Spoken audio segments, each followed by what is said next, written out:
Chapter 989. The big wedding. The long-awaited day had finally arrived. The island, bathed in the ethereal glow of 3 dazzling moons, exuded an enchanting aura. Lush green grass, meticulously pruned and shimmering under the moonlight, stretched out as far as the eye could see. Delicate petals of black roses adorned the pathways, leading to a grand altar adorned with obsidian pillars and silver draperies that billowed gently in the breeze. The island had been transformed into a realm of dark elegance, where nature and artistry melded seamlessly. Moonlight cascaded through intricately woven canopies, casting enchanting patterns upon the ground. Crystal chandeliers, suspended from ancient trees, twinkled with 1,000 iridescent lights, creating an otherworldly ambience. Floral arrangements of black orchids, crimson lilies, and dark calla lilies mingled with rare thorny vines, forming a tapestry of contrasting beauty. Candles flickered in ornate holders, casting a soft, mesmerizing glow upon the faces of the guests. A majestic arch, adorned with intertwining vines and delicate silver chains, framed the couple's ceremonial space. At its pinnacle, a magnificent black opal, glowing with an inner fire, stood as a symbol of eternal union. As the guests arrived, they marveled at the breathtaking scene that unfolded before their eyes. They found their seats upon silver-padded chairs, their backs adorned with midnight blue satin bows. Soft, haunting melodies filled the air as skilled musicians played haunting melodies on stringed instruments. From the edges of the island, the sapphire waves of the dark sea lapped gently against the shore, harmonizing with the symphony of love and celebration. The sky above was an artist's canvas, painted with countless stars that twinkled in harmony with the moons, creating a celestial canopy overhead. All around, a sense of joy and anticipation hung in the air, as friends, allies, and dignitaries gathered to witness the union of the Dark Lord and his beloved. This was a moment that transcended darkness, a moment of unity and newfound hope that would forever be etched in the annals of their world. On the edge of the island, 3 magnificent portals had been meticulously constructed. The first, larger and adorned with swirling obsidian patterns, awaited the arrival of the Dark Lord himself. The second, adorned with delicate silver and gold filigree, stood ready for the radiant entrance of the bride, Gaia. The third, for the esteemed guests, shimmered with a translucent energy, inviting them to step into the realm of enchantment. Only the closest friends and family of the Dark Lord and Gaia had received the honor of an invitation. As the portals hummed with power, a sense of anticipation rippled through the air. The array of arrays and protective runes, intricately etched into the ground around the island, glowed softly, serving as both a decorative element and a security measure. Among the first to emerge from the guest portal was Cindy, her eyes sparkling with excitement. She was accompanied by Claire, a striking beauty with cascading blonde hair, who guided her gently towards their designated seating. Raylene, Cindy's mother, exuded elegance as she walked gracefully alongside them, her presence commanding attention and respect. Saber, a trusted ally and confidant of the Dark Lord, strode with a dignified eye. Tiberius, a formidable warrior with a quiet strength, stood tall and proud, his attire a perfect blend of regality and power. Dalar, the imposing orc, his rough exterior softened by a touch of sophistication, made his way towards the seating area with a determined stride. Each guest, dressed in their finest attire, showcased a unique blend of elegance and individuality. They moved with grace and purpose, their footsteps punctuated by the gentle rustle of rich fabrics. Laughter and whispers filled the air as old friends greeted one another, their anticipation growing with each passing moment. As they took their seats, the island became a tapestry of colors and personalities, a gathering of those closest to the Dark Lord and Gaia. The stage was set, the scene beautifully orchestrated, as they awaited the arrival of the Dark Lord and his radiant bride. The guests looked around in awe, their eyes wide with wonder at the breathtaking beauty of the island and its enchanting decorations. Trista, her voice filled with admiration, remarked, "Eve has truly outdone herself. This is a sight to behold." Saber nodded in agreement, his usually stoic expression softened by a genuine smile. Indeed, she has poured her heart and soul into making this day unforgettable. Tiberius, his gaze fixed on the intricate details, marveled, "I've never seen anything quite like this. It's as if we've stepped into a realm of pure magic." Arya, her voice filled with excitement, added, "Every little detail from the sparkling lights to the delicate flowers, it's like a dream come true." Raylene, her eyes shimmering with pride, turned to Claire and said, "You and Eve have done an exceptional job. This is beyond anything I could have imagined." Claire blushed modestly, her voice tinged with gratitude. Thank you, Raylene. It was an honor to assist in creating this magical ambience. As the guests marveled at the decorations, their attention was momentarily drawn to a flicker of movement in the sky. Trista's eyes widened as she whispered, "Do you see them?" Saber nodded, his voice barely audible, the Vampire Death Squad members concealed from prying eyes.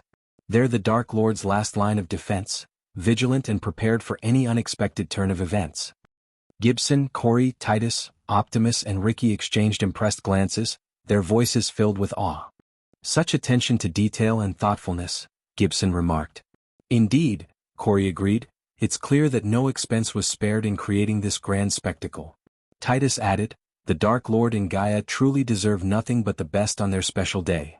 Optimus, his voice filled with admiration, stated, "I'm honored to be part of this celebration.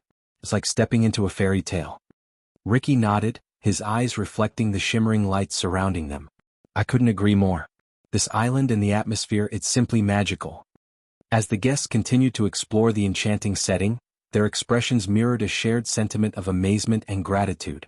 This was a momentous occasion, a testament to love and unity, where every detail had been carefully crafted to create a truly unforgettable experience. Cindy, her eyes sparkling with excitement, tugged at Raylene's sleeve and exclaimed, "Mommy, Ghost and Gaia are going to look so beautiful as husband and wife. I want a wedding like this when I grow up." Her innocence and enthusiasm brought smiles to everyone's faces.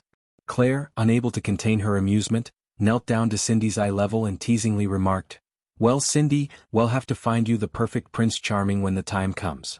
Trista playfully joined in, adding, "But we won't let you get married just yet. You're too young." Gibson, Corey, Titus, Optimus and Ricky chuckled at the adorable exchange, their laughter blending with the gentle waves crashing against the shore. Gibson ruffled Cindy's hair affectionately, saying, "You have plenty of time, little one. Enjoy being a child for now." Cindy pouted playfully, crossing her arms and retorting, "But it's so pretty. I want a big wedding with flowers and lights just like Ghost and Gaia's." Her determination and enthusiasm brought warmth to their hearts. Raylene, her voice filled with love and amusement, hugged Cindy tightly. "One day, sweetheart, you'll have the wedding of your dreams. But for now, let's enjoy this beautiful celebration and make wonderful memories together." As the guests laughed and shared in the joyful banter, the innocence of Cindy's wishes reminded them of the preciousness of youth and the magic of love. They cherished this moment, knowing that it would be a memory to hold dear for years to come. When the anticipation reached its peak, the atmosphere crackled with excitement. The portal designated for the Dark Lord shimmered with an ethereal glow, drawing everyone's attention. Dark flames danced along the edges of the portal, casting a mesmerizing play of shadows. And then, with an air of regal grace, the Dark Lord stepped through the portal, accompanied by the ever-loyal Elidar. Gasps of astonishment escaped from the lips of the guests as they laid eyes upon their enigmatic leader. Dressed in a tuxedo that perfectly blended the elegance of the modern world with the medieval flair of their realm, the Dark Lord was a vision of dashing allure. The ensemble consisted of a tailored black coat with intricate silver embroidery along the edges, highlighting his commanding presence. The coat cascaded down to his knees, accentuating his lean physique and regal stature. Beneath the coat, he wore a crisp white shirt, its collar adorned with a black silk cravat elegantly tied in a knot. His pants were a deep shade of charcoal, tailored to perfection, while his black leather boots added a touch of rugged sophistication. But it was the Dark Lord's transformation that truly left everyone stunned. He had shaved his stubble beard, revealing a chiseled jawline, and his shoulder-length black hair was carefully pruned, framing his face with a captivating allure. His piercing eyes held a glimmer of both power and vulnerability, captivating the hearts of all who beheld him. As whispers of awe and admiration spread through the guests, a collective realization washed over them. The Dark Lord, their feared and revered leader, was not only a formidable force but also a man of breathtaking handsomeness. The contrast of his dark aura with his striking appearance created an irresistible magnetism, leaving everyone mesmerized. In that moment, the beauty of the island and the grandeur of the wedding faded into the background. All eyes were fixed upon the Dark Lord, their hearts quickening at the sight of this unexpected and captivating transformation. Whispers of admiration and disbelief floated through the guests, their voices tinged with awe and astonishment. "Have you ever seen him look so handsome?" Trista murmured, her eyes never leaving the Dark Lord. Arya nodded in agreement, a dreamy smile playing on her lips. I've always known he was powerful, but this is something else entirely. He's positively enchanting. Raylene, unable to contain her amazement, leaned in closer to Claire. Is it even possible for someone to be that attractive? Gaia's a lucky woman. Claire chuckled softly, her eyes twinkling with mischief. I think every woman in this room is feeling a little jealous right now. Who could resist such a lure? Cindy tugged on Saber's sleeve, her eyes wide with wonder. Ghost looks like a prince from a fairy tale. He's so handsome, Saber. I want a wedding just like this. Saber ruffled Cindy's hair affectionately, a playful glint in his eyes. Well, little one, well, make sure your wedding is just as magical. But remember, we won't let anyone steal you away from us so easily. Gibson, standing nearby, chimed in with a smirk. Sorry, Cindy, but you're stuck with us. No one else can match up to your awesomeness. The guests laughed, the joyous sound filling the air as they reveled in the enchanting atmosphere and the captivating presence of their Dark Lord. Each conversation, filled with admiration and playful banter, echoed the unanimous sentiment. The Dark Lord was a vision of unparalleled handsomeness, capturing the hearts of all who beheld him. Time seemed to stand still as the portal of the bride shimmered with a radiant golden light. Anticipation filled the air, and all eyes turned toward the glowing portal. Through the ethereal haze, Gaia emerged, a vision of exquisite beauty. Gasps of admiration escaped the lips of the guests as they beheld her. Gaia's flowing black hair cascaded down her shoulders, complementing her flawless complexion and accentuating her striking features. Her eyes sparkled with a mixture of excitement and love, while her elegant posture exuded grace and confidence. Gaia wore a gown that seemed to have been woven from moonlight itself. The dress hugged her curves delicately, before cascading into layers of ethereal white fabric that trailed behind her. The bodice was adorned with intricate silver embroidery, shimmering like stardust, and delicate lace sleeves draped gracefully over her arms. The gown's neckline dipped modestly, accentuating her collarbones and drawing attention to the radiant smile that graced her lips. The guests were captivated, their breaths held in awe as Gaia glided down the aisle, her every step a testament to her beauty. Michael stood at the altar, his heart racing, his eyes fixed on his radiant bride. For a moment he was rendered speechless, his gaze locked with hers. Claire, standing beside Trista, leaned in and whispered, her voice filled with wonder, "She's like a goddess, so stunning, it's almost unreal." Trista nodded, her voice filled with admiration. "He's a lucky man. She's the epitome of elegance and beauty." Saber, his eyes never leaving Gaia, leaned towards Raylene. "Look at her, Raylene. She's like a celestial being. I've never seen a bride more radiant." Raylene, her voice filled with emotion, replied, "She's the perfect match for our Dark Lord. They are truly meant for each other." Adelia, with a proud and gentle expression, walked alongside her daughter down the aisle. Vidora, perched gracefully on Adelia's shoulder, seemed to radiate a sense of calm and wisdom, her presence adding a touch of enchantment to the scene. All eyes were fixed on Gaia and Michael, their gazes locked, as if the world around them had faded into insignificance. The guests watched in awe as the bride and her mother made their way towards the awaiting Dark Lord. Gaia's every step exuded grace and elegance, her eyes sparkling with anticipation and happiness. The soft rustle of her wedding dress seemed to harmonize with the gentle breeze, lending an ethereal quality to her movement. Adelia, her face beaming with motherly pride, guided Gaia with a gentle touch, offering both support and love. Michael stood at the altar, his eyes never leaving his bride. A sense of wonder and admiration filled his gaze as he took in the vision before him. In that moment, it was as if time stood still, and the world existed solely for their union. The guests observed this tender exchange, their hearts swelling with joy for the couple.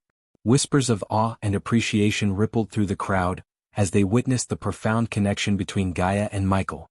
Claire, her voice filled with emotion, turned to Arya beside her. "Look at them, Arya. They are meant to be together. Such love and devotion."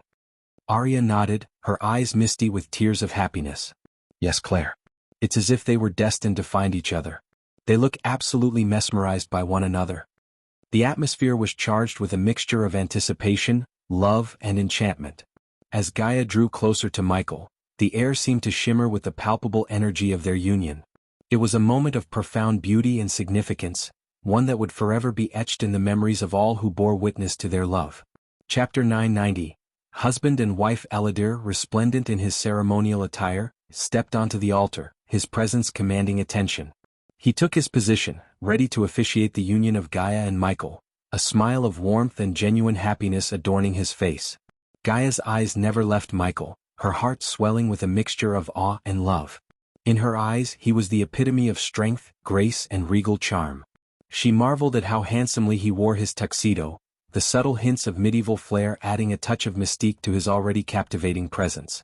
As she stood before him, Gaia couldn't help but feel overwhelmed by the beauty of the moment. The island, adorned with exquisite decorations, seemed to come alive with vibrant colors and delicate details, creating a picturesque backdrop for their union. The soft glow of the three moons cast a magical radiance over the scene, enhancing its ethereal quality. In Gaia's eyes, Michael was not just a dark lord. He was her beloved, her partner, and the man who had captured her heart. She had never imagined meeting someone like him, someone who saw beyond her titles and embraced her for who she truly was. His love and devotion made her feel cherished and valued, like a queen in his presence. As she stood beside him on this momentous day, Gaia felt an overwhelming sense of fulfillment and contentment. This was the happiest moment of her entire life, a culmination of their journey and the beginning of a new chapter filled with love, adventure, and shared destiny. As Elidor began the ceremony, Gaia's gaze remained locked with Michael's. Their eyes spoke volumes, expressing a depth of connection and understanding that surpassed words. In that moment, surrounded by loved ones and embraced by the enchanting ambience, Gaia knew that she had found her true happiness. She was ready to embark on this extraordinary journey with Michael, hand in hand, for all eternity. Elidor stood before the couple, his voice carrying a soothing warmth as he began to speak, his words laced with wisdom and sincerity. Dark Lord Gaia, today we gather to celebrate the union of two souls, bound together in love and commitment. Marriage is not just a union of hearts but a promise to journey through life hand in hand, facing both joys and challenges together. He paused, allowing his words to sink in, and continued, in the grand tapestry of life, it is not only during the happiest times that the bond of marriage grows stronger. It is in the face of adversity, the storms that test our resolve, that we discover the true strength of our connection. It is during these moments that the foundation of trust, respect, and unwavering support is forged. Elidor's voice resonated with a sense of reverence as he continued, marriage is a sacred commitment, a sanctuary of love and understanding where two souls find solace in one another's embrace. It is a partnership that calls upon you, Dark Lord, and you, Gaia, to stand as pillars of strength for one another, to lift each other up in times of doubt, to provide solace in moments of sorrow, and to celebrate each other's triumphs. He turned his gaze towards Michael and said, Dark Lord, as you stand here today, know that the strength of your character, the depth of your love, and the unwavering devotion you offer to Gaia will guide her through life's uncertainties. It is through your actions and your unwavering support that you shall inspire her to be her best self, to flourish and thrive. Elidor's eyes shifted to Gaia, a gentle smile gracing his lips. And Gaia, as you stand by the side of the Dark Lord, know that your love, compassion, and unwavering loyalty will serve as a beacon of light in his darkest moments. Your presence shall bring him comfort, and your understanding shall be his refuge. He turned his attention back to the couple before him, his voice filled with heartfelt sincerity. May your journey together be blessed with unwavering love, unbreakable bonds, and a shared destiny that transcends time. Cherish one another, uplift one another, and never forget that the strength of your love will carry you through life's greatest challenges. As Elidor's words hung in the air, the atmosphere was filled with a profound sense of unity and purpose. The couple exchanged a glance, their eyes reflecting the depth of their commitment and the promises they held within their hearts. In that moment, they knew that their love was not merely a fleeting flame but a blazing fire that would guide them through every step of their shared path. Elidor, recognizing the couple's preference for brevity, smiled warmly and nodded. In the spirit of your wishes, let us proceed without lengthy speeches. Dark Lord Gaia, please share your heartfelt sentiments. Michael took a step forward, his eyes fixed on Gaia with unwavering adoration.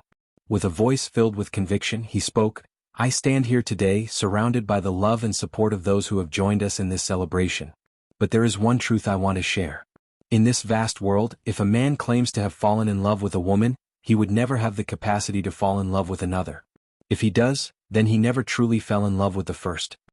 His words carried a sense of absolute devotion, a testament to the depth of his love for Gaia. The guests listened intently, captivated by the sincerity and conviction in his voice. Gaia, her eyes shimmering with unshed tears, stepped forward to speak. Her voice trembled with emotion as she addressed the gathered crowd. I am not one for grand speeches, but I stand here today in the presence of all the people who hold a special place in our hearts, to say a heartfelt thank you. Her gaze met Michael's and she continued, her voice filled with love and gratitude. Thank you for seeing me for who I truly am, for accepting and embracing every part of me.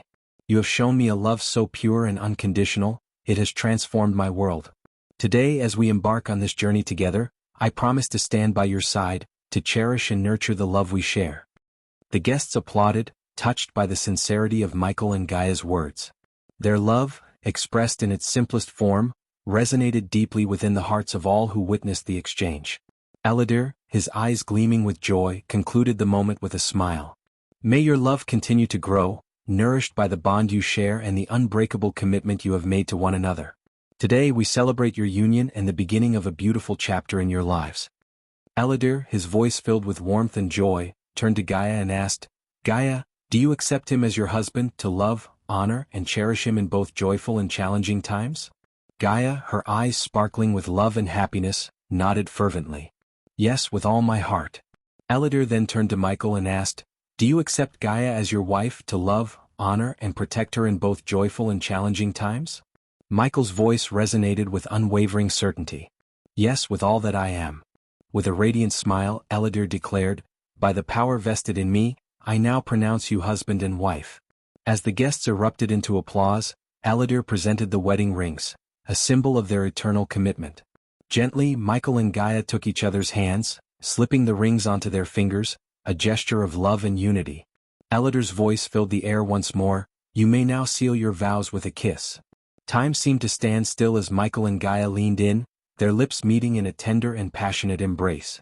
The guests rose to their feet, showering the newlyweds with flowers and applause. Joy and celebration filled the air, mingling with laughter and cheers.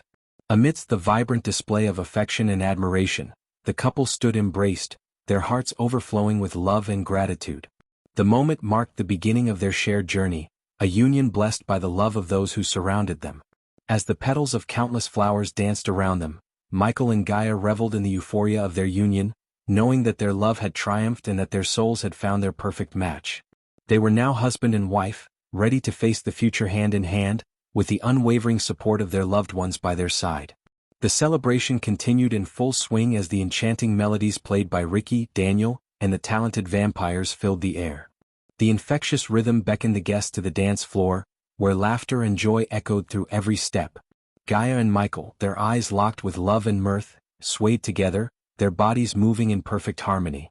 The aroma of delectable delicacies wafted through the air, drawing everyone towards the feast prepared by Raylene. The tables were adorned with an array of mouth-watering dishes, each one a masterpiece in its own right. Succulent roasted meats, accompanied by a medley of herbs and spices, delighted the senses. Colorful salads burst with freshness and flavor, while platters of exquisite pastries tempted even the most disciplined palates. Guests gathered around, savoring the culinary delights, their taste buds tingling with pleasure. Raylene's culinary expertise was evident in every bite, as her creations showcased a perfect balance of flavors and textures.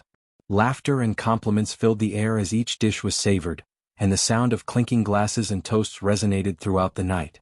Amidst the festivities, Cindy, with her infectious energy, twirled and danced amongst the ladies, filling the atmosphere with her youthful enthusiasm. Saber, Delar, Raylene, Claire, and Eve, their usual stoic demeanor forgotten, joined in the merriment, their smiles lighting up the night. Gaia and Michael watched with adoration, their hearts filled with joy at the sight of their loved ones immersed in the celebration. As Cindy spun and twirled, Gaia and Michael shared a knowing glance. Michael's deep voice resonated with amusement as he said, "Look at our little dancer." Gaia's laughter bubbled forth as she replied, "She knows how to light up a room. I just wish the ugly lizard was here." Their voices mingled with the music and laughter, a symphony of love and happiness. The beauty of the moment was not lost on them, as they reveled in the love and unity that surrounded them. The wedding, a celebration of their love, had become a joyous occasion for all, a testament to the bonds forged through friendship and shared experiences. As the night unfolded, the dance floor became a whirlwind of movement, with guests of all ages and backgrounds joining in the festivities. The once reserved vampires allowed themselves to be carried away by the rhythm, their graceful movements intertwining with those of their human counterparts. Amidst the delight and joy that filled the air, unbeknownst to the guests, a different presence loomed in the distant realm of gods. The god of war, a powerful and enigmatic deity, had taken notice of the momentous occasion taking place on the small island. Only the passage of time held the answer to the god's intentions. Would he choose to grace the wedding with his presence, bestowing his blessings upon the union of Gaia and Michael? Or would his wrath be unleashed, throwing the joyous celebration into chaos and upheaval? As the music played and the laughter resonated, the guests reveled in their happiness, unaware of the potential storm brewing in the realm of gods. Destiny would unfold in due course, and only then would the true nature of the god of war's intentions be revealed. For now, the island remained a haven of joy and celebration, a sanctuary where love and unity reigned supreme. Time, the ever-watchful observer, would soon reveal whether the god of war's presence would bring blessings or unleash the tempest of his wrath upon the unsuspecting wedding party. Chapter 991. War God of the Pantheon. While Michael's marriage celebration was going on full swing in the realm of gods, where chaos and rumors of Dagon's return swirled, a towering figure commanded attention. This godly being was Rudra, the war god, a sight to behold. Standing taller and broader than any mortal, his muscular frame exuded power and strength. His fiery red hair cascaded down his back, complementing his commanding presence. Adorned in gleaming golden armor, Rudra's arms were protected, while his sculpted chest and well-defined abs were proudly displayed. His shoulders bore the weight of majestic lion heads, intricately crafted and attached to his shoulder plates, symbolizing his ferocity and dominance. Atop a hill, on a bed of gold, Rudra reclined, a goblet of wine in his hand. The setting sun painted the sky in hues of orange and gold, casting a warm glow upon the god's features. His aura resonated with divine power, radiating an aura of authority and awe-inspiring might. The mountaintop where Rudra found solace was strewn with fragments of stone, remnants of golems that had met their demise during his relentless training. Each shattered piece bore testament to the god's formidable strength and unwavering dedication to his craft. In this tranquil moment, Rudra, the embodiment of war and battle, found respite. The world outside may have been plagued by chaos and rumors, but here, on his golden throne, he could bask in the glory of his own divinity. As Rudra reveled in his pocket dimension, an intrusive light pierced through the serenity. Annoyance etched upon his features. He shook his head disapprovingly, disrupted from his cherished moment of relaxation. Gradually, the luminous glow transformed into the ethereal figure of a woman with radiant golden hair.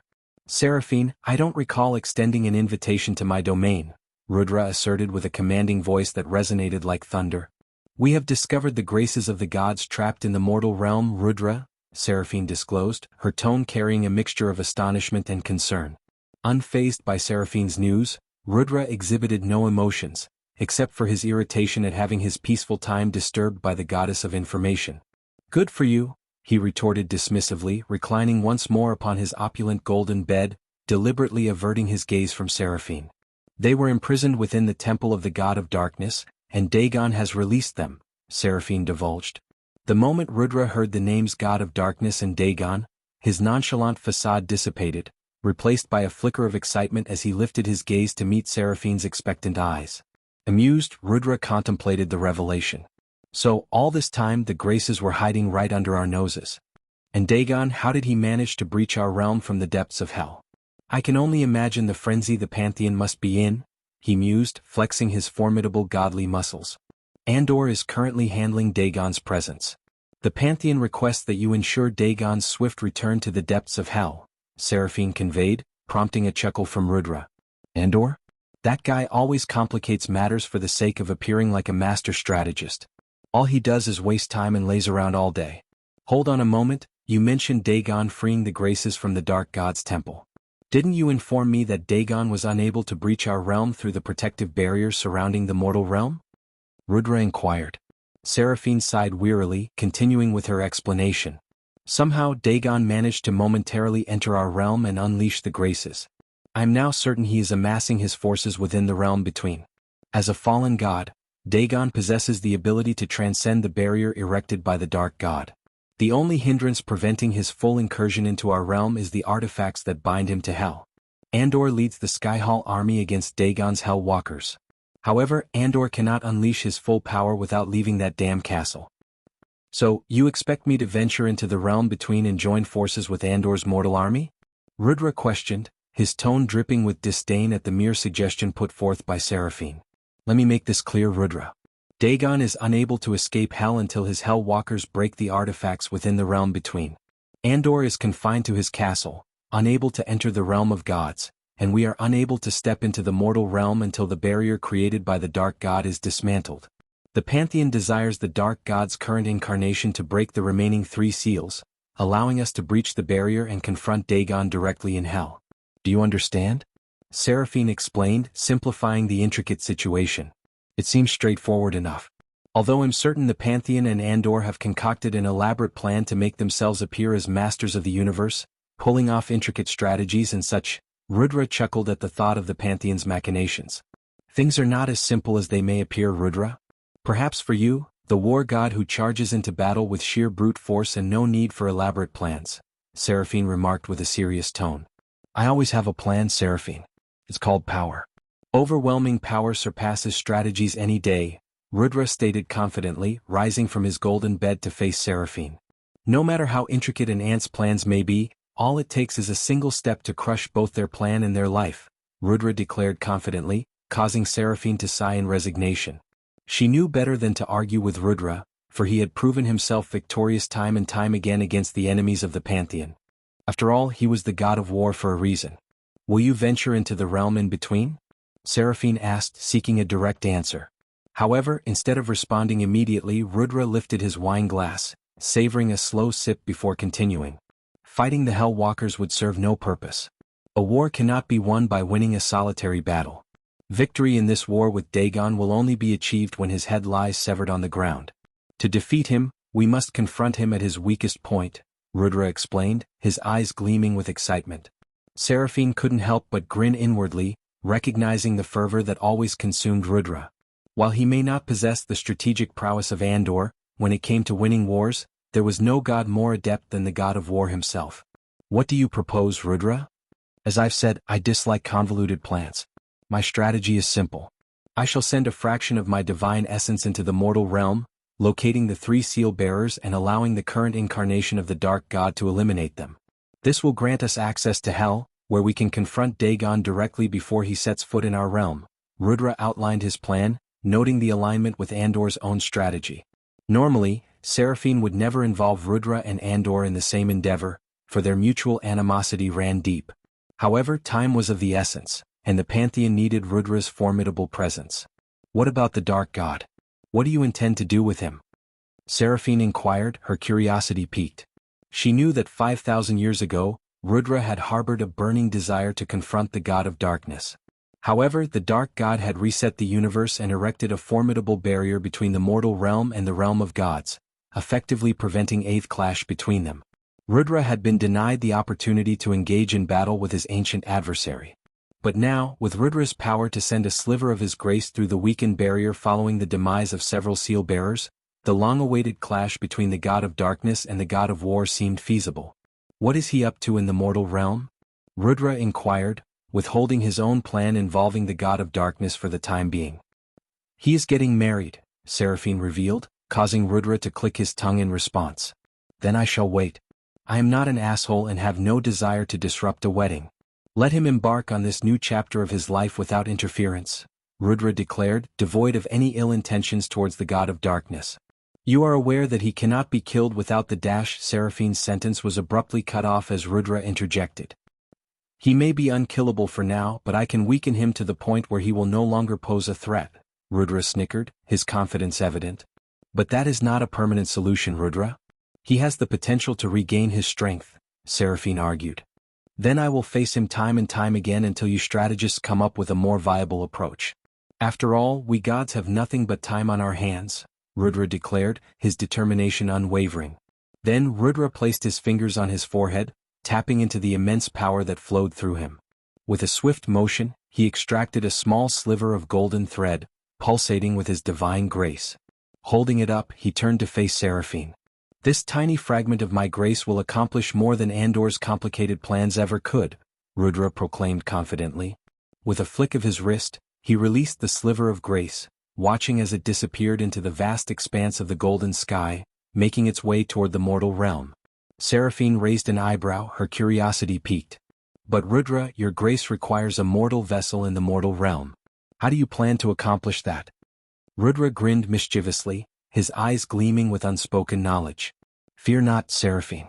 I still have devoted worshippers in the mortal realm who would gladly offer their physical bodies for the manifestation of my grace. They shall be the vessels through which my power will flow. Seraphine nodded, realizing the extent of Rudra's connection to his followers. She understood that their unwavering devotion would provide the conduits necessary for his divine grace to manifest in the mortal realm.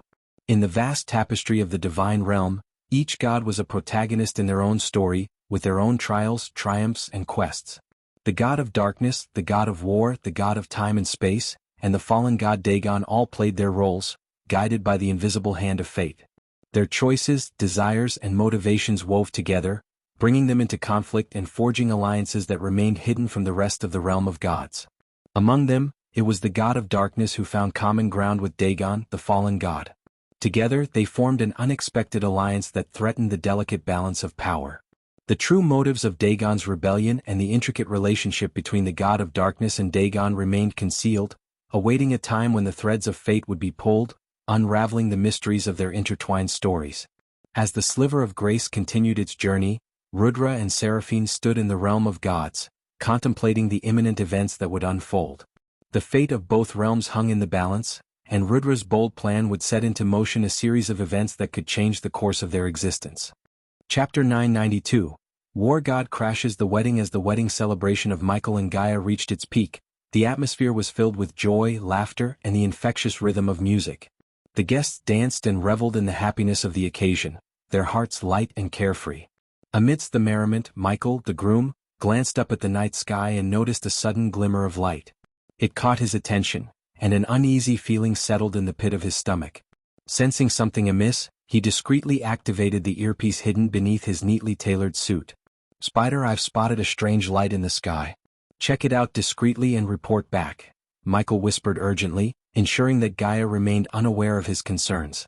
Before the Vampire Death Squad could acknowledge his command, the glimmer of light in the sky rapidly intensified, closing the distance with astonishing speed. Gasps of surprise escaped from the guests' lips as the light descended upon the island, illuminating the surroundings with an otherworldly brilliance. The arrival of this unexpected visitor left everyone in a state of shock, their festivities momentarily forgotten. Wide-eyed and speechless, they watched as the radiant figure emerged from the light, its ethereal presence captivating their attention. The air crackled with a sense of anticipation, as if the world itself held its breath in awe of this extraordinary arrival. However, the true nature and purpose of this enigmatic visitor remained a mystery, shrouded in uncertainty. The scene was frozen in time, with whispers of speculation and trepidation circulating through the crowd. The joyous celebration now stood at a crossroads, its path veering into the realm of the unknown. As the golden light dissipated, revealing the figure within, a hushed silence fell over the crowd. The guests' eyes widened in astonishment as they beheld the sight before them, an orc unlike any they had ever encountered. His crimson skin stood out in stark contrast to his intricate white and blue tattoos that adorned his muscular physique. Tusks protruded from his mouth, and numerous piercings adorned his body, glinting ominously under the moonlight. The orc's eyes blazed with an otherworldly light, radiating an aura of power that sent shivers down the spines of those who stood in his presence. Without a second thought, Saber lunged forward, determined to end the life of this uninvited guest. But before Saber could even reach the orc, a powerful gust of wind erupted from the orc's body, sending the valiant warrior hurtling backward. The sheer force of the blast sent Saber flying off the island, his body crashing into the waters below. The destructive wind tore through the surroundings, obliterating everything in its path, causing chaos and throwing the remaining guests off balance. Michael, paralyzed with shock and disbelief, couldn't help but feel a sense of awe. He couldn't discern the orc's cultivation level, but the overwhelming power emanating from the orc was palpable, leaving Michael and the others in a state of trepidation. With an instinctive surge of protective energy, Michael swiftly stepped in front of Gaia, his eyes blazing with determination. Two dark beams shot forth from his gaze, cutting through the air with an ominous hiss. "Aladir, activate the runes," Michael commanded, his voice laced with urgency. In response to his command, the three portals, positioned at the edge of the island, burst into life, emanating a brilliant light that grew in intensity. A powerful pulling force gripped the guests, drawing them towards the portals against their will. The wedding scene was suddenly thrown into chaos as bewildered and frightened cries filled the air. "Everyone hold on. We need to get out of here," Michael shouted, his voice barely audible above the turmoil. Shock and disbelief etched across the faces of the guests as they found themselves helpless, unable to resist the overwhelming power radiating from the enigmatic orc. The once jubilant atmosphere had been replaced with a sense of vulnerability and fear. In the midst of the pandemonium, Michael shielded Gaia, his beloved wife, with his own body, sheltering her from harm. His focus never wavered as he directed his dark beams toward the menacing orc, determined to confront this formidable foe head-on. The once joyous wedding scene was abruptly thrown into chaos as the power radiating from the orc engulfed the island. Gasps of astonishment filled the air as guests stumbled backward, their faces etched with shock and disbelief. "What the hell is happening?" Trista exclaimed, her voice trembling with fear. Tiberius, wide-eyed and bewildered, looked around in disbelief. "Who is this? Why can't I move?" Arya, her hands shaking, whispered in disbelief, "This power, it's overwhelming. We're completely powerless." Claire, her voice quivering, managed to utter, "Take Cindy and run to the portal." Gibson tightened his grip on Cindy's hand, his voice filled with urgency. "Stay close, Cindy.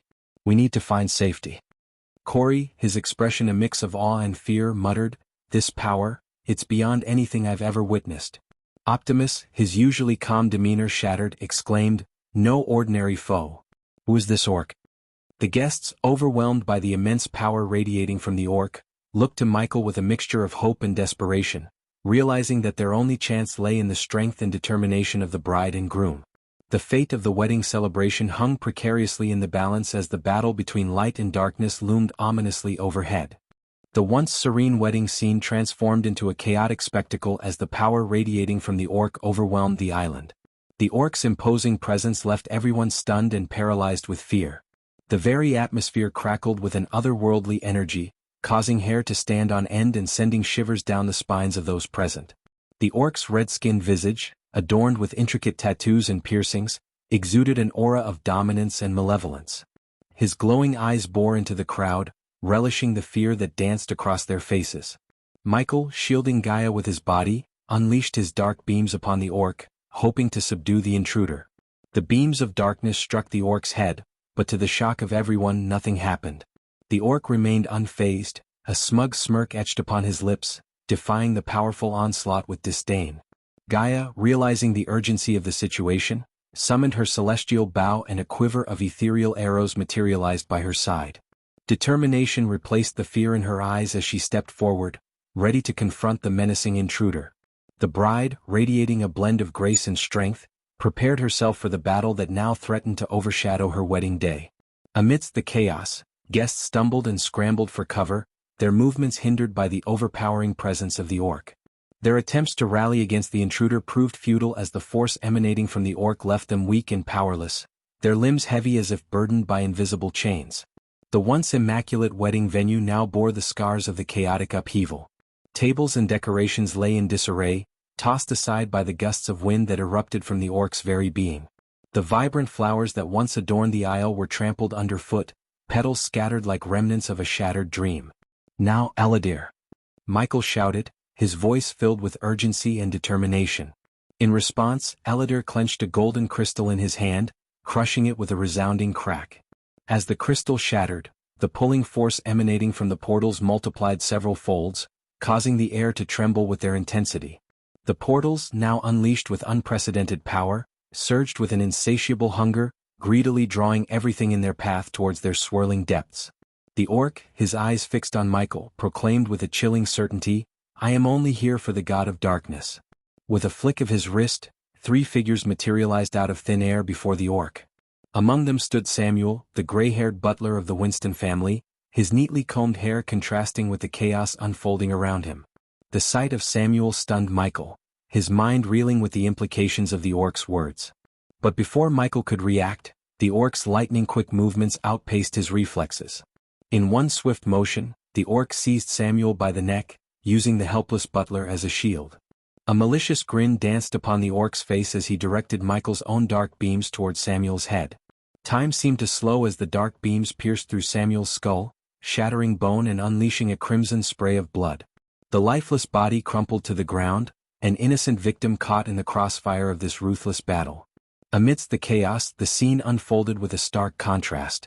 On one side, the portals, their power amplified, exerted an irresistible force, tugging at everything in their path. Tables, chairs, and decorations were ripped from their positions, uprooted by the voracious pull. On the other side, a battle of immense power and stakes played out. Michael, shielded by darkness, stood alongside Gaia, his eyes filled with fury. The orc, a formidable adversary, remained resolute, his aura pulsating with a malevolent energy that rendered everyone around him weak and powerless. In this tumultuous clash between the forces of chaos and order, the island became a battleground of conflicting energies.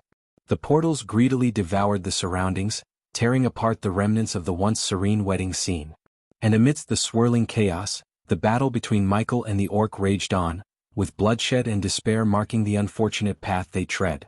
The vampire death squad landed on the island with swift precision, their presence a glimmer of hope amidst the chaos. They quickly assessed the situation, their red eyes scanning the tumultuous scene. Working together, they rallied the remaining guests, guiding them towards the portals that thrummed with an irresistible pull. Amidst the pandemonium, Michael's heart pounded with a desperate desire to save Gaia from the clutches of this immensely powerful foe. With determination etched on his face, he reached out and grasped Gaia's hand, his grip firm and resolute. With all his strength, he propelled her towards the nearest portal, his intention clear. But in the midst of the airborne journey towards the portal, Gaia's body moved with a swift fluidity. With a sudden twist, she knocked an arrow upon her bowstring and took aim at the orc, defying Michael's intention to guide her to safety. The tension in the air was palpable as Gaia's fingers released the arrow, its trajectory carrying it towards the orc with a lethal intent. In a display of godly speed, the possessed orc, fueled by Rudra's sliver of grace, dashed towards Michael with a swiftness that defied comprehension. The air crackled with anticipation as the orc's movements became a blur, evading Michael's punches and kicks with uncanny agility. Despite the orc's imposing size, it maneuvered with the grace of a predator, effortlessly eluding Michael's onslaught. The ground trembled beneath them as Michael's dark beams shot forth from his eyes, slicing through the earth with devastating precision. The surroundings bore the scars of their deadly power, split apart and rent in halves, a testament to the ferocity of the battle. But the orc, an embodiment of Rudra's divine essence, proved elusive, nimble in its evasion. Each blow was met with a deft sidestep, each kick evaded with a fluid movement that seemed to defy the laws of physics. In the midst of this violent ballet, the orc seized an opportunity, delivering a powerful punch to Michael's chest with an impact that sent him hurtling through the ground, the earth quaking beneath the force. Gaia's voice echoed through the chaos, her heartrending cry of, "No!" a testament to her anguish and determination. The air hung heavy with tension as the battle raged on, the clash of power and the stakes at hand becoming a swirling vortex of uncertainty. As agony surged through Michael's body, his advanced personal device, APD, around his wrist sensed his critical condition. With mechanical precision, the APD swiftly injected a potent healing potion into his bloodstream, mending his damaged organs and revitalizing his strength. Ignoring the lingering pain, Michael rose to his feet, determination etched across his face. With a fierce resolve, he lunged forward, his hands outstretched, and the dark swords materialized in his grip, crackling with ominous energy. The orc's lips curled into a menacing smirk as he taunted, his voice laced with a mix of curiosity and sadistic glee. "Let me see the infamous god of darkness in action. Show me what you're truly capable of." The power radiating from the orc, fueled by Rudra's sliver of grace, created an aura that disrupted the very fabric of magic around them. The teleportation scrolls, a potential escape route, faltered in their effectiveness, rendered useless in the face of this overwhelming force. Rudra, in his strategic cunning, did not want the god of darkness to slip away until the remaining two seal-bearers, who had materialized beside Samuel, were eliminated.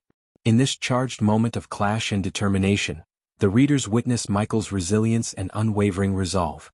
They can feel the weight of the orc's taunts and the pulsating energy that surrounds them, drawing them deeper into the scene as the battle unfolds.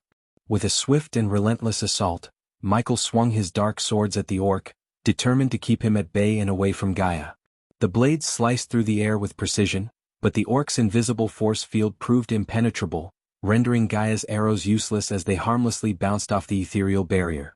In a moment of triumph, Michael managed to land a shallow cut across the orc's chest, causing blood to spatter in the air. However, the strength of the orc's skin astonished Michael, as the wound appeared far less severe than anticipated. The orc's taunting laughter echoed through the chaos, further fueling Michael's determination. Suddenly, the orc's grip tightened around Michael's hand, restraining his movements. With his other hand outstretched, the orc reached for one of the remaining seal-bearers, a frail old man cloaked in dark brown fabric. In a cruel twist of fate, the old man was lifted effortlessly into the orc's colossal palm, his terrified gaze meeting Michael's. As the orc's power overpowered Michael's resistance, he helplessly watched as his own hand, guided by the orc's malevolent will, slashed across the seal-bearer's head. Blood erupted, painting a macabre scene of horror as the head was severed, the lifeless eyes staring into nothingness. The orc's triumphant voice reverberated through the chaotic battleground, chilling the air. 2 down, 1 to go. Overwhelmed by the orc's otherworldly strength, Michael felt as though he was battling a force beyond comprehension. Every move he made seemed feeble in comparison, as if pitted against an unstoppable entity. Chapter 993, Is She a God Too? With a wicked smile, the orc, now fully possessed by Rudra's sliver of grace, raised his hand to the sky, invoking the power of the gods. A golden lightning bolt crackled and materialized in his grasp, pulsating with immense energy. With a swift motion, he plunged the bolt deep into the ground, unleashing a cataclysmic explosion of raw power. The force of the explosion sent shockwaves rippling through the island, shattering the surroundings and throwing everyone into disarray. Gaia, caught in the midst of the chaos, plummeted from the sky, crashing violently onto the ground. Her vision blurred, a mixture of pain and disorientation gripping her as she struggled to regain her bearings. Through her hazy vision, Gaia glimpsed the orc, his speed unfathomable, closing in on Michael. The air crackled with malevolence as dark flames erupted from Michael's body, consuming everything in their path. The searing heat licked at the surroundings, devouring the once vibrant landscape in a dance of destruction. Gaia's heart pounded in her chest as she watched in horror, her voice lost amidst the chaos. The scene unfolded before her eyes with vivid intensity, each detail etched into her memory. The orc's savage charge, Michael engulfed in those dark, merciless flames. The dark flames roared with an insatiable hunger, engulfing the grassland surrounding Michael and Gaia. The intense heat radiated from the flames, raising the temperature to unbearable levels. The orc, its skin melting and bubbling under the scorching onslaught, seemed unfazed by the agony it should have been experiencing. Instead, a sinister snicker escaped its deformed mouth as it extended its hand towards the last remaining seal-bearer. The young man in white robes cried out in terror as the orc's hand closed around him, the searing heat of the dark flames seeping into his very being. His anguished screams pierced the air, a haunting testament to the merciless fate that awaited him. The dark flames consumed him relentlessly, reducing his form to a pile of hot ash, leaving nothing but remnants of his existence. As the life force of the third seal-bearer was extinguished, a sudden rumble echoed through the sky. For a fleeting moment, a crack tore open the sky, a glimpse into a realm beyond mortal comprehension. The crack shimmered with an otherworldly light, hinting at the immense power and consequence tied to the seal-bearer's demise. However, as quickly as it appeared, the crack closed, leaving behind only a sense of foreboding and uncertainty. The orc stood tall, its form grotesquely transformed as its skin melted away, revealing the raw skeletal structure beneath. In this macabre state, the orc raised its hands, bony fingers extended towards Michael. Countless golden lightning bolts crackled to life, surging forth with malevolent intent. Michael, recognizing the imminent danger, summoned a responsive shield around him. The shield, translucent and glowing with a vibrant blue hue, materialized just in time to intercept the incoming lightning bolts. However, the power behind the orc's attack proved overwhelming, as the bolts shattered the shield like fragile glass, penetrating through to strike Michael. Agony seared through Michael's body as the lightning coursed through his veins. Blood tainted the corners of his lips as he coughed it up, his strength waning with each passing moment. Paralysis gripped his limbs, rendering him helpless against the orc's relentless assault. With a chilling smirk, the orc raised its hand, exerting a force that pulled Michael closer. His feet dragged across the ground as he was lifted effortlessly by his neck, suspended in the grip of his merciless adversary.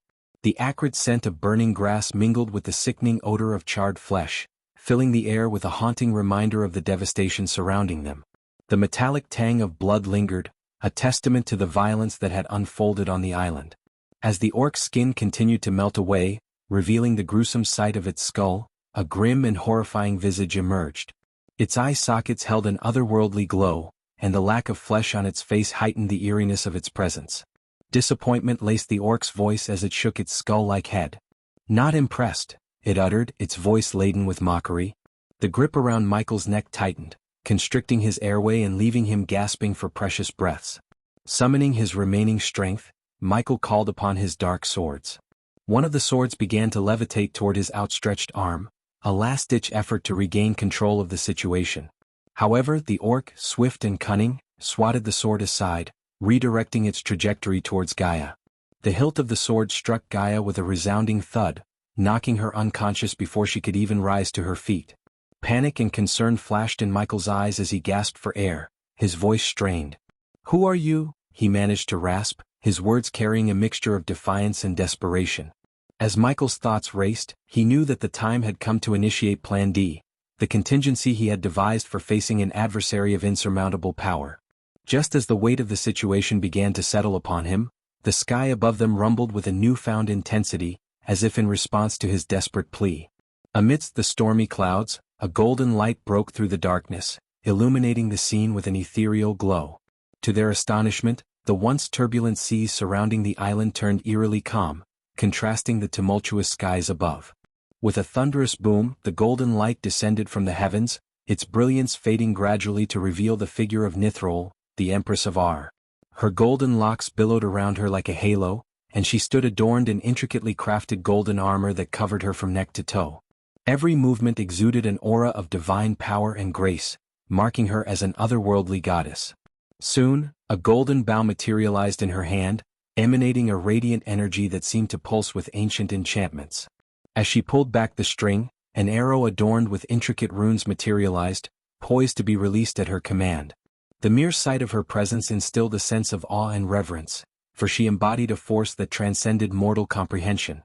Nithrol's voice resonated with a commanding authority that seemed to shake the very foundations of the island. "Let him go, Rudra. Your fight lies somewhere else," she declared, her words echoing through the air and reaching every corner of the island. The power behind her voice carried a weight that commanded attention and respect. As her words hung in the air, a golden aura enveloped Nithrol, radiating from her being like a shield of divine energy. The orc, possessed by Rudra's sliver of grace, stared at her with a sliver of surprise emerging in his glowing eyes. The unexpected turn of events momentarily caught him off guard, questioning the path he had taken. The tension in the air was palpable as the Empress and the possessed orc locked eyes, each representing a formidable force in their own right. The outcome of this encounter held the potential to reshape the course of events, and the witnesses on the island stood frozen, captivated by the clash of powers unfolding before them. The orc, now barely recognizable as a humanoid figure, threw aside Michael's limp body and turned its attention fully towards Nithrol. The last shreds of skin clung to its smoking, charred body, as if defying the intense heat of the dark flames that consumed it. From the mouth of the orc, Rudra's voice resonated, carrying a mix of calmness, excitement, and a sliver of surprise. "I can see you've regained your grace, Nithrol, the goddess of hunt. How long has it been since we last saw each other?" The words flowed from Rudra with a calculated ease, as if he relished the encounter, savoring the chance to face his former ally. Nithrol responded to the orc, now possessed by Rudra, with a cold and stern tone. "Leave this realm, Rudra. You have no right to be here," she stated, her voice devoid of any warmth or sympathy. Her gaze remained fixed upon the deteriorating figure before her. Rudra's voice, still emanating from the orc, grew even calmer and more playful. "Slow down with the threats, Nithrol. Yes, you may have regained your grace, but you are not as strong as you used to be," he taunted. The excitement in his voice was tinged with a hint of superiority, as if he believed he held the upper hand. Nithrol's response was icy and resolute. "Perhaps I cannot defeat you in your true form, Rudra, but I can still overcome this vessel that holds your grace. And time is not on your side. The dark flames that consume your vessel will soon bring its demise," she retorted, her words carrying an unwavering determination. Rudra, his presence fading within the crumbling vessel, snickered with a mixture of amusement and satisfaction. Ah, Nithrol, my task in this mortal realm is now complete. I have no mind to stay any longer, he remarked, his voice betraying a playful undertone. However, underlying his words was a genuine concern for the goddess standing before him. Choose your side carefully, Nithrol, Rudra warned, his voice devoid of sympathy. You wouldn't want to lose your grace once again. His words carried a subtle caution, a reminder of the consequences she might face if she aligned herself against the pantheon. Nithrol, her gaze unwavering, met Rudra's gaze with determination. I have made my choice, Rudra, she declared with unwavering resolve. I have left the pantheon and chosen to remain in the mortal realm. You needn't worry about me. Her response carried a resolute conviction, a statement that she had made her stand and was prepared to face the consequences of her decision. Though Rudra's concern for her was not evident in his voice, there was a flicker of admiration in his gaze, acknowledging the strength of her resolve. As the possessed orc's body crumbled to the ground, consumed by dark flames and reduced to a heap of smoldering ash, a golden light emerged from within. It shimmered and danced in the air, casting a soft glow upon the chaotic scene. Nithrol, her gaze fixed upon the dissipating light, watched as it slowly ascended towards the heavens, leaving the mortal realm behind. With a faint sigh of relief, she knew that Rudra's sliver of grace had departed, returning to its rightful place. The once vibrant wedding decorations now lay in ruins, charred and scattered across the grassy ground. The once jubilant atmosphere had been replaced by an eerie stillness, broken only by the soft crackling of smoldering embers. The bride and groom, their bodies sprawled motionless, were a stark contrast to the beauty they had exuded moments ago. Nithrol stepped cautiously over the remnants of shattered pillars and torn fabrics, her footsteps leaving imprints in the ash-covered ground. She approached the unconscious couple, her expression a mixture of concern and determination. With a gentle touch, she checked their pulses and found them to be faint but steady. A sense of relief washed over her as she realized that their lives had been spared in the midst of the chaos. Surveying the scene, Nithrol knew that there was much work to be done. The aftermath of this tumultuous encounter would not be easily forgotten. As Michael's consciousness slowly returned, he rose to his feet, his gaze immediately fixating on Gaia, lying unconscious nearby. With a mix of relief and concern etched on his face, he quickly made his way to her side, gently cradling her in his arms. Nithrol watched this intimate moment, understanding the depth of their connection and the strength it brought them. She respected their need for a moment of solace, a respite from the turmoil they had endured. But she also knew that there were questions to be answered, decisions to be made. As Michael's eyes met Nithrol's, she could see the weight of the recent events reflected in his gaze. The god of darkness, his presence formidable, acknowledged her with a nod, a silent recognition of the necessity to speak. Nithrol's voice, calm yet resolute, broke the silence. We have much to discuss, she declared, her tone carrying a weight of urgency and purpose. Chapter 994. Finally learning about Andor. As the wind howled and the darkened sky hinted at an impending storm, Michael and Gaia stood alongside Nithrol on the edge of the mountain where their paths had first crossed. The Empress of Aur gazed into the distance, her eyes seemingly carrying the weight of ancient knowledge. In the pregnant silence, it was Michael who finally broke the stillness, his voice laced with curiosity and a touch of apprehension. Who are you really? And who was that attacker? Nithrol turned her gaze towards Michael, her expression calm yet tinged with a profound understanding of the gravity of their situation. That was Rudra, the god of war, she replied, the mere mention of his name coinciding with a distant rumble of thunder that echoed through the ominous sky. Gaia's astonishment was evident as she grappled with the realization that they had been targeted by a deity, and one associated with war no less. However, both she and Michael sensed that Rudra's intentions went beyond mere destruction and that he had manipulated Michael as a pawn in his game, forcing him to take the lives of 3 seal-bearers, including the butler of the Winston family. With a hint of uncertainty, Michael posed a question that had lingered in his mind ever since their first encounter. Are you also a god? His eyes held a flicker of recognition, sensing an inherent power within Nithrol that surpassed that of ordinary mortals. Although her aura bore similarities to the possessed orc's energy, it seemed to radiate with a slightly lesser intensity. The atmosphere around them crackled with anticipation as they awaited Nithrol's response, seeking clarity amidst the chaotic events that had unfolded. I was once a god indeed. But now I am but a fallen deity. Nithrol's voice carried a hint of melancholy that mirrored the sadness reflected in her eyes. Gaia, her frustration palpable, interjected with a grumble, Why the hell did that bastard ruin our wedding? When did we piss off the god of war? Meanwhile, Nithrol sighed, her gaze still fixed upon the distant horizon. He did not attack you directly. He used your husband as a means to break the seals, Nithrol clarified.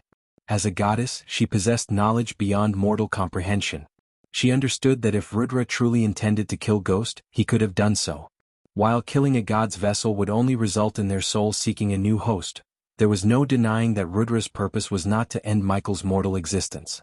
Perhaps his intentions shifted upon encountering Nithrol, but it was evident that his aim had been to manipulate Michael into eliminating the seal bearers.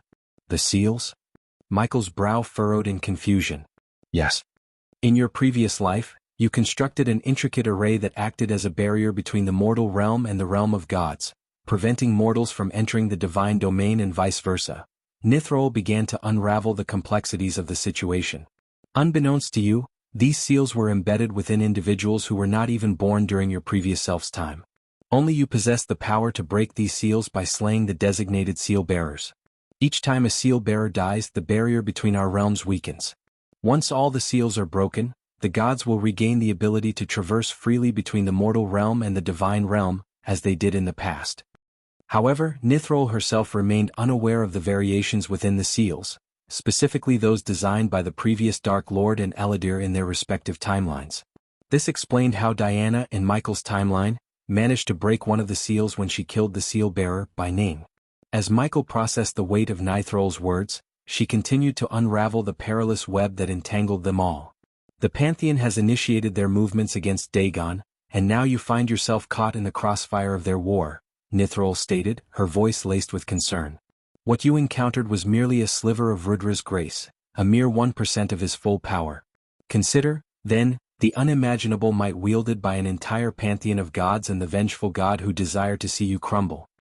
Michael and Gaia were left stunned, the mention of a vengeful god sending shivers down their spines.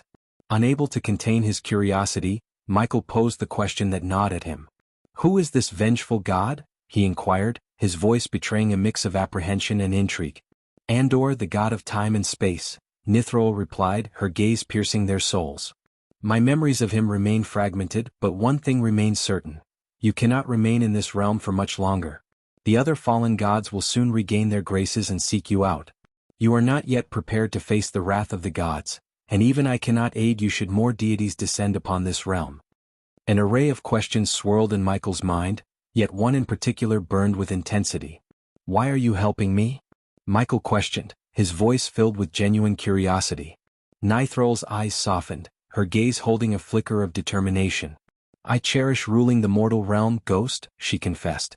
But the Pantheon seeks to transform mortals into their slaves.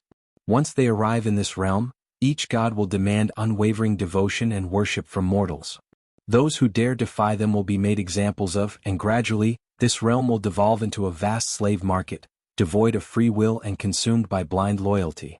The only thing that preventing this grim fate is the barrier between the two realms. As Nithrol's words resonated within him, Michael recalled a haunting dream he once had, a glimpse of a world devoid of free will, where people existed as mere puppets. He couldn't help but wonder if that nightmarish vision was a consequence of the Pantheon's rule over the mortal realm. The weight of their predicament settled upon them like a suffocating fog, casting their future into uncertainty. The path ahead was treacherous, fraught with danger and the impending wrath of gods. With their newfound knowledge and the stakes laid bare before them, Michael, Gaia, and Nithrol stood on the precipice of a fateful journey, their destinies intertwined in the grand tapestry of divine machinations and mortal resistance. But the barrier that your former self created is weakening, and only you possess the power to reinforce it, Nithrol explained, her voice filled with urgency. You must grow stronger and prepare to confront the gods, Ghost. Dagon cannot indefinitely divert the attention of the Pantheon. Michael's brows furrowed as he contemplated the mention of Dagon, the infamous ruler of hell. So, Dagon is also a fallen god? Gaia interjected, seeking clarification. Nithrol nodded in confirmation. Among mortals, you are already formidable with your half-celestial cultivation stage. However, the power of the gods resides on an entirely different plane. You must transcend the limitations of the celestial stage. Do not step foot into this world until you have done so, Nithrol advised, her tone resolute. As Nithrol spoke, Gaia's voice quivered with uncertainty. Where should we go? Idnis. The fallen gods cannot reach you there, Nithrol replied, conjuring images of the vibrant, neon-lit forests of Ignes and the loyal wood elves who inhabited its realms. I will go there once I gather the others at the castle, Michael stated, but Nithrol swiftly shook her head. No, Andor must have already learned of recent events and will be plotting his next move to hinder your path to Ignes. Time is of the essence and you cannot afford to waste a moment. You must depart now. I will do everything within my power to safeguard the others, but the odds are undeniably stacked against us, Ghost. Nithrol's voice grew intensely serious. Gaia pleaded, her voice filled with concern, at least let me bring my mother. Nithrol shook her head in response. My people are already on their way to ensure the safety of your mother and the others. Nithrol's words abruptly halted as her gaze shifted towards the distant sky, her focus returning to Michael once again. Go now, Nithrol urged, her voice carrying a sense of imminent danger. She swiftly gestured with her hands, summoning a golden portal that materialized in the air before them. Feeling the urgency in the goddess' words, Michael tightly grasped Gaia's hand and guided her toward the shimmering vortex. However, before stepping into the swirling portal, he turned back to face Nithrol, his eyes filled with curiosity. Why would you risk yourself to help me, Nithrol? Your assistance puts you in grave danger, Michael questioned, his voice tinged with both gratitude and concern. A gentle smile curved Nithrol's lips as she met his gaze. By aligning myself with you, Ghost, I stand a chance of maintaining my dominion over the mortal realm. If the Pantheon emerges victorious, we all suffer the consequences, she replied, her tone resolute. Raising her hand, Nithrol unleashed a sudden gust of wind, propelling Michael and Gaia forward, propelling them forcefully into the awaiting portal. The ethereal gateway closed behind them, leaving Nithrol behind. In that fleeting moment as Michael and Gaia disappeared into the unknown, Nithrol stood tall, her golden hair dancing in the wind. With unwavering determination, she prepared to face the oncoming storm, knowing that her alliance with Michael carried the weight of both their destinies and the fate of the mortal realm itself. With a swift and fluid motion, Nithrol summoned her golden bow, a gleaming masterpiece crafted with intricate detail. Her grip tightened around the polished wood as she notched an arrow, its tip adorned with ancient runes of power. Drawing the bowstring back, she took aim at the distant sky, her eyes locked onto the approaching figures of the fallen gods. A surge of divine energy coursed through her, heightening her senses and honing her focus. The arrow she released soared through the air, defying mortal limitations as it streaked across the vast expanse with unerring accuracy. It traversed a tremendous distance, seemingly defying both time and space. As the arrow cut through the air, a tempest began to brew, dark clouds rolling in to amplify the brewing chaos. Thunder rumbled in the heavens, their ominous roars echoing through the land. Nature itself seemed to respond to Nithrol's presence, lending its power to her as she prepared to face the fallen gods. Standing tall and resolute, the Empress of Ar remained steadfast in the face of imminent danger. Her golden armor shimmered in the fading light, radiant and unyielding. With every passing moment, the storm grew fiercer, the elements aligning with her purpose.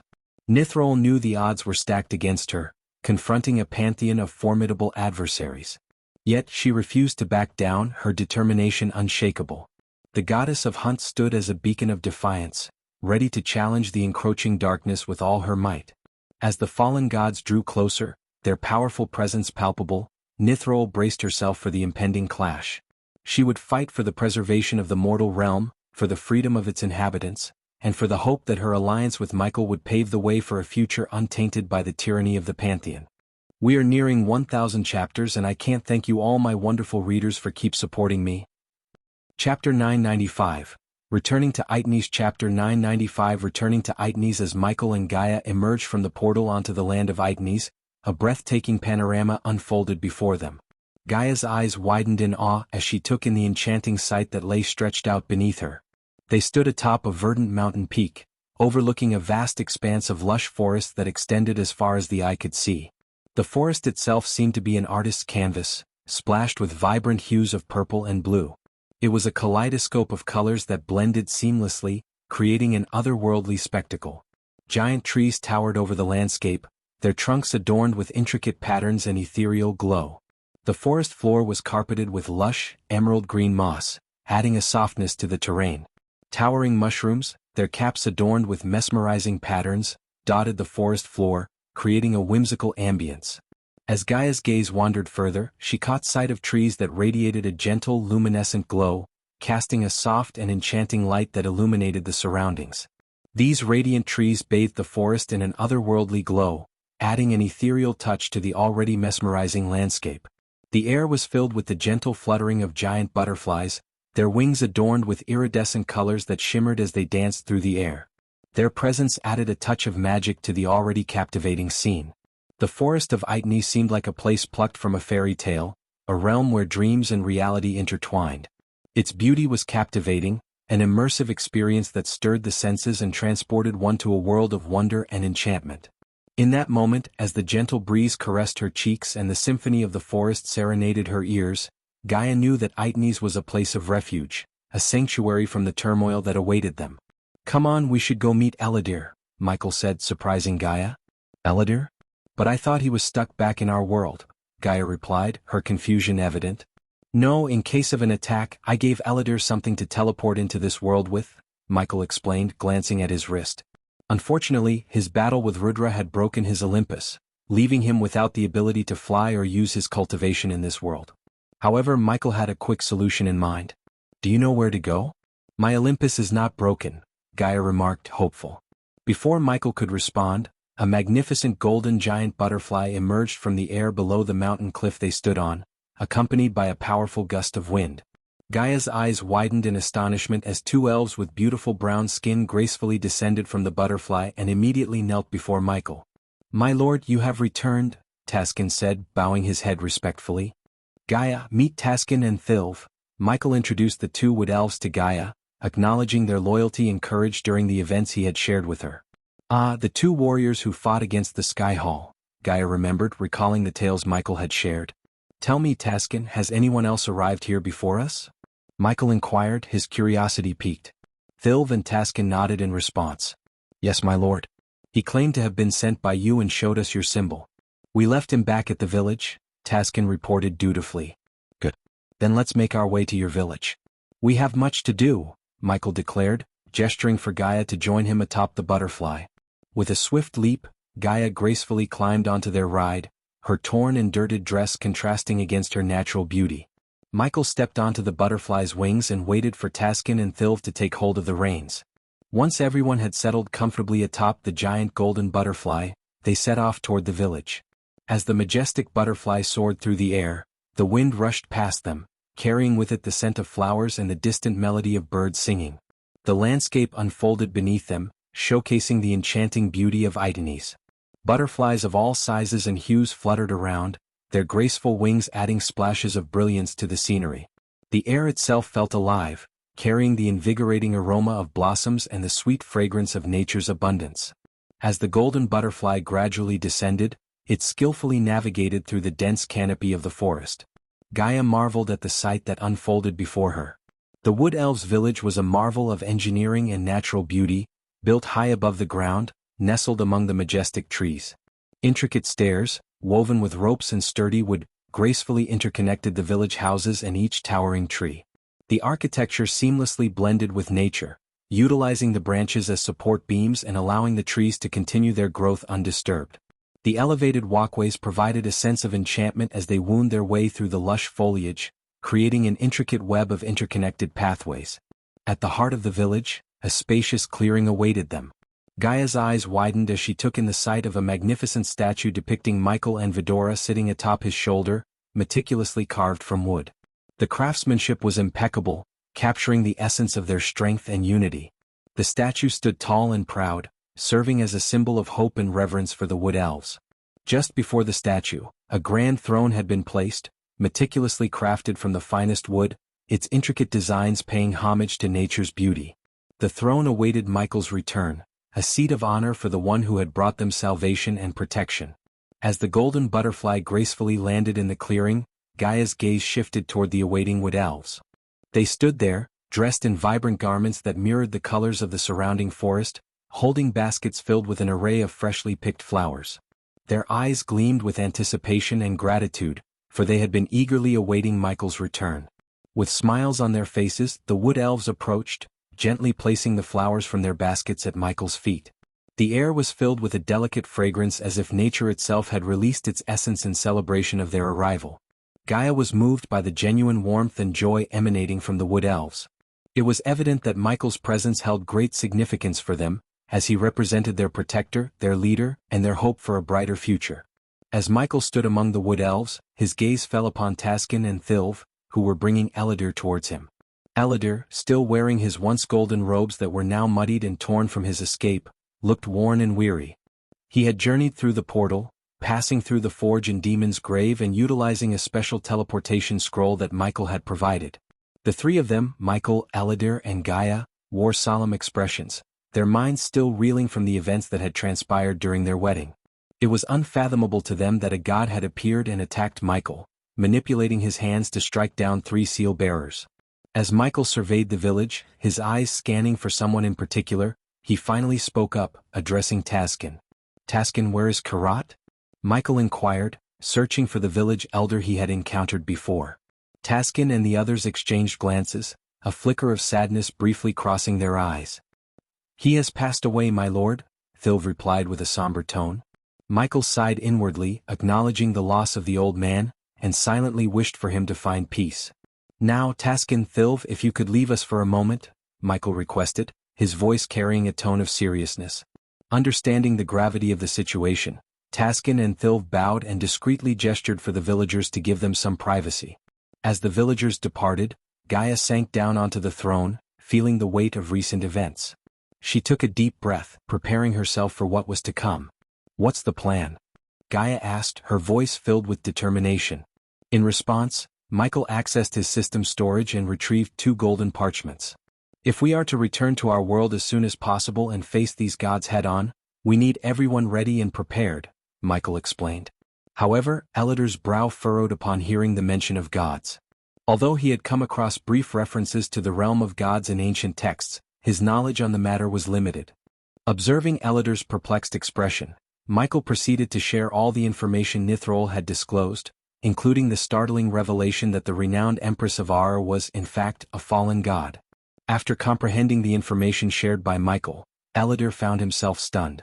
The revelation that Michael was entangled in a war between the Pantheon and Dagon, a fallen god turned ruler of Hell, was a shock in itself. Curiosity gnawed at Ellider as he voiced his question, seeking understanding. "Why do these fallen gods wish to fight you? Are they also under the influence of the Skyhall?" he inquired. Gaia echoed Ellider's sentiment, expressing her own confusion. "I'm wondering the same thing," she chimed in. Michael pondered their inquiries, his mind analyzing the situation. "If I'm correct, these fallen gods were living among us as mortals. So if we have angered them in some way, they may seek retribution now that they have regained their graces somehow," he explained. "That 4-handed monstrosity must have something to do with all of this," she growled, her thoughts consumed by the fallen god's presence. Gaia's frustration flared as she mentioned the 4-handed monstrosity known as Dagon.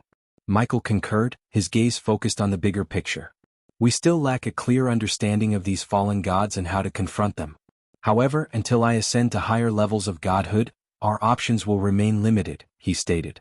Gaia rose from the throne, joining Michael's side. Her concern for his safety was evident as she spoke. "But you can't face the gods alone, and we, as mortals, won't stand a fucking chance against them, even if we reach the celestial stage," she said, emphasizing the need for assistance in the upcoming battles. Ellider, observing the interaction, knew that Michael always had plans in motion. Despite the unexpected appearance of a god, which caught everyone off guard, Michael had contingency plans in place. These plans facilitated the escape of his subordinates from the island and even included strategies to confront death itself. "That's why I insist on rallying all our forces," Michael declared, lifting one of the parchments to display a map labeled with the name Itanes on one part. "This parchment contains valuable insights that will aid me in advancing to higher stages of godhood," he continued. Then he raised the second parchment, which exclusively depicted a map of the outside world. "And this one," Michael added, "holds the knowledge of energy deposits that can expedite your path to the celestial stage, along with the others." Gaia and Ellider remained unaware of the information Michael had received from the system. It provided him with instructions on how to empower his subordinates to combat the gods. Although his subordinates still had a long way to go before challenging formidable deities like the god of war, the system could enhance their abilities enough to contend with weaker gods. However, the system cautioned Michael that his subordinates were not to face the gods and should avoid direct confrontations with gods at all costs. Yet, it also assured him that once they stepped into the realm of gods, the potential for growth and strengthening through various items and tasks would be boundless. With the mortal realm now under the dominion of fallen gods, Michael recognized the urgency of developing a formidable force to combat them. To achieve this, he and his subordinates needed to venture into the realm of gods, and more importantly, he needed to pave the way. Gaia took the map from Michael's hand and carefully studied its contents before redirecting her attention to him. But what about the fallen gods? Nithrol warned us against returning to our world until we grow stronger, Gaia voiced her concerns. You won't be able to grow stronger while being stuck in this world? Michael replied. Curiosity tinged Gaia's question as she sought clarification. So what are you suggesting we do? She inquired. Michael took a moment to gather his thoughts before responding. You need to return to our world, maintain a low profile and search for these energy deposits. Utilize them to enhance your own strength while evading any encounters with the fallen gods. Soon, I will acquire a means to conceal your presence from them temporarily, he explained. The system had hinted that it would reactivate once Michael located another seed of darkness. With that reactivation, he could acquire a skill or rune to shield Gaia's aura from the prying eyes of the fallen gods and safely send her back to the outside world. Good. I want to go on my own, Gaia stated, leaving Elidor taken aback. It hadn't even been a day since they exchanged vows, and now she expressed a desire to part ways. Elidor's face darkened, his emotions entwined with confusion and concern. Gaia quickly began to explain herself, aware of the impact her decision might have on Elidor. After facing that tiny fraction of the god's power and getting my ass kicked, I know it'll only weigh him down, she began, her voice filled with determination.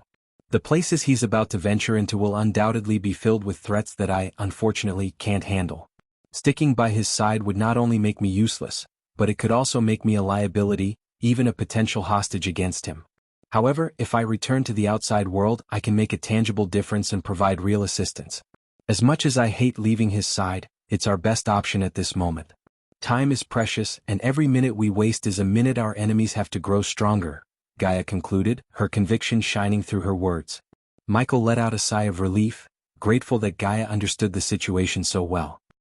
He knew that sending her off alone carried its own risks, but he also recognized the greater peril involved in obtaining the seeds of darkness. Moreover, once he stepped into the realm of gods, he would become the primary focus of the pantheon, unlike the current situation where their attention was primarily fixed on Dagon. In due time, if Gaia hadn't attained sufficient strength to battle the gods, she could be used against him, placing her life in even greater danger. Chapter 996. Andor's plan has failed. In the midst of the unexpected turn of events, Michael saw an opportunity to transform the situation into something advantageous, as he had always done. After explaining his plan to Elidor and Gaia, he led them into an empty cabin where Elidor had been kept upon his arrival. As Gaia entered the dimly lit room, her eyes widened in shock and surprise at the sight that greeted her, two majestic suits of armor standing before her.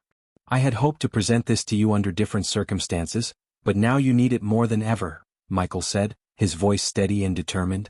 Stepping closer to the armor he had specifically crafted for Gaia, Michael gently took her hand and guided it to rest upon the chest plate. The moment her hand made contact with the armor, she felt a faint vibration coursing through it. Gradually, the individual pieces of the armor began to shift and separate, creating an opening for Gaia to step inside. With a simple flick of her hand, Gaia's clothing transformed into sleek black robes, perfectly matching the armor. Stepping into the waiting armor, she felt a peculiar sensation as the pieces enveloped her, fitting snugly against her form. Gaia couldn't help but be amazed at how the armor seemed to meld seamlessly with her body, granting her an extraordinary sense of connection.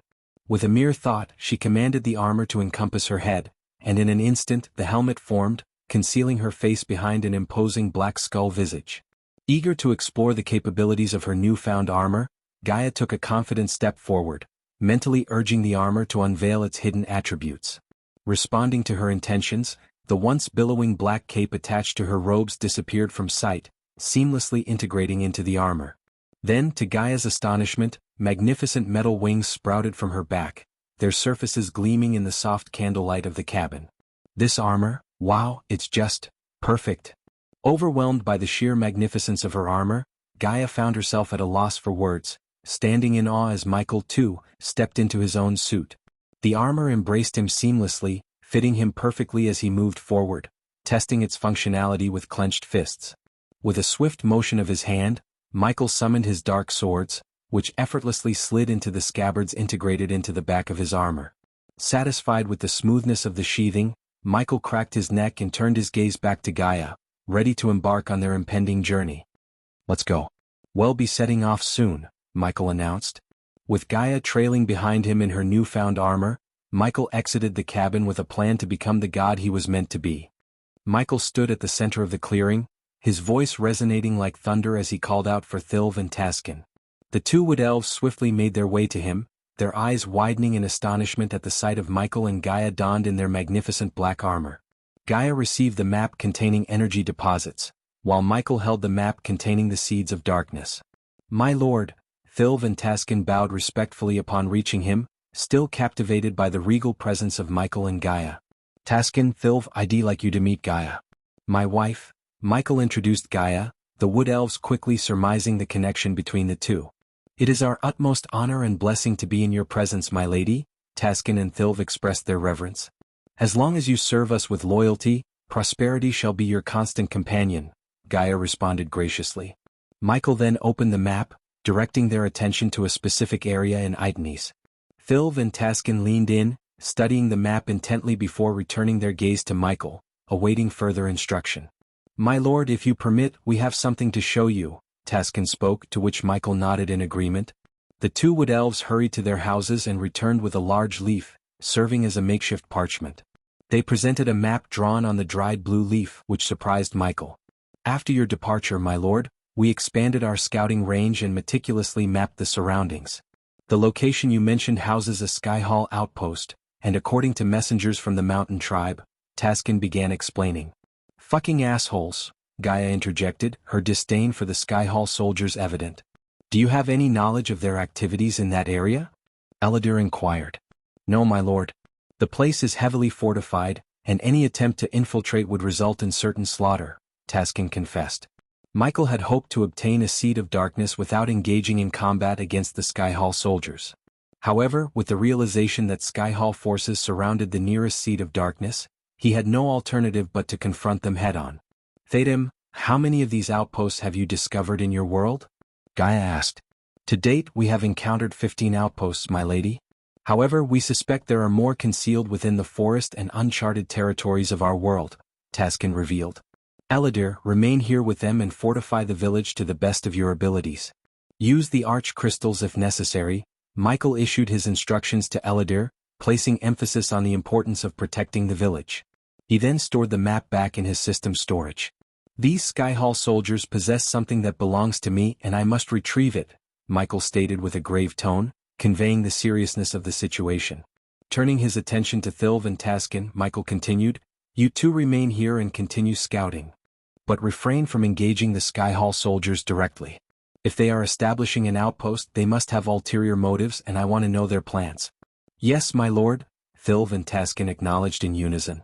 As Michael unfurled his wings, he and Gaia took to the sky, ascending with a single powerful flap. Another flap propelled them forward, soaring towards the Sky Hall outpost. During the flight, Michael's thoughts were consumed by Nithrol's words, particularly the mention of Andor, the god of time and space. It was apparent that Andor harbored a deep-seated grudge against Michael, likely due to the previous Dark Lord's grievous actions. Michael couldn't help but question why Andor had yet to launch a direct attack against him. Perhaps Andor had already struck, but Michael had failed to recognize it. The presence of the Shadow Force working against him further fueled his suspicion of Andor's involvement. Regardless, Michael understood the importance of familiarizing himself with the gods, especially Andor, as it was a vital first step towards defeating his adversaries. Back on Andor's castle, resting upon his throne in deep contemplation, a profound frown etched upon his face, Andor observed the events unfolding on the island where the god of darkness, his sworn enemy, had held his wedding, only to be interrupted by Rudra, the god of war, his another enemy. Damn it! Andor's hand struck the armrest of his throne in an outburst of anger. As he pondered the motives behind Rudra's actions, the ethereal form of Seraphine materialized before him, her appearance seemingly too coincidental to be unrelated to the events that had transpired. The air in the castle turned icy, and Andor's gaze grew colder, radiating a palpable sense of murderous intent. "What have you done, Seraphine?" Andor's voice reverberated throughout the castle walls, laced with a chilling disdain. "We have done what should have been done long ago, Andor. The barrier has weakened, allowing the Pantheon to send their armies to confront Dagon in his realm of hell, where he holds dominion." Andor's voice resonated with a frigid and merciless tone, tinged with bitter sarcasm and anger towards the Pantheon's perceived foolishness. "Your Skyhall army shall face the Hell Walkers in the realm in between, while the Pantheon's forces confront Dagon in hell. Although we had not anticipated Dagon unleashing the Graces, it has inadvertently worked in our favor. With the aid of the fallen gods, we can crush the Hell Walkers and eradicate any remaining influence of the Dark Lord in the mortal realm," Seraphine explained. However, as the goddess of information, a sense of unease gnawed at her, for everything seemed unnaturally smooth and advantageous, raising suspicions deep within her. "And have you ever questioned why Dagon released the Graces, despite knowing the consequences it would bring upon him?" Andor's voice grew colder still, his desire to remain seated upon his throne waning as he fought against the urge to obliterate everything in his sight. "Do you comprehend why I have not commanded my minions to gather all the seal-bearers and force the Dark Lord to slay them? Did you truly believe that the Dark Lord had not considered the possibility of us amassing the seal-bearers, allowing his own reincarnation to eliminate them and shatter the barrier? Do you believe it to be that simple?" Seraphine offered no response as Andor pounded the throne once more before rising to his feet, his anger and frustration simmering beneath the surface. "Tell me, Serpahine, did you know Rudra was going to crash the wedding and make the Dark Lord kill the 3 seal-bearers on the same time?" Andor's question hung in the air, punctuated by a heavy silence that enveloped them. After a brief moment, Seraphine nodded, confirming his suspicion. "Yes," she responded softly. "Then you doomed yourselves and the Pantheon." Andor's laughter echoed through the chamber, tinged with a mix of anger and frustration. "What do you mean? Enough with the secrecy, Andor. If you possess additional knowledge regarding the barrier, you must share it with us," Seraphine growled, her own frustration boiling over from being kept in the dark by Andor.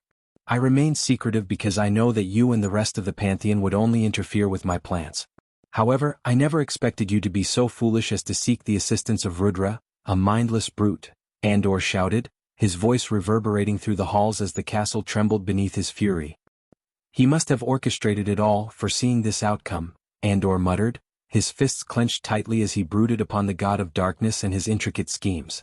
"I established the Sky Hall to serve as his primary adversary, the ultimate nemesis in his life. Prior to your imbecilic revelation of the god's existence, he believed that the Sky Hall was his sole enemy. He would have annihilated them and lived blissfully ignorant of the realm of gods.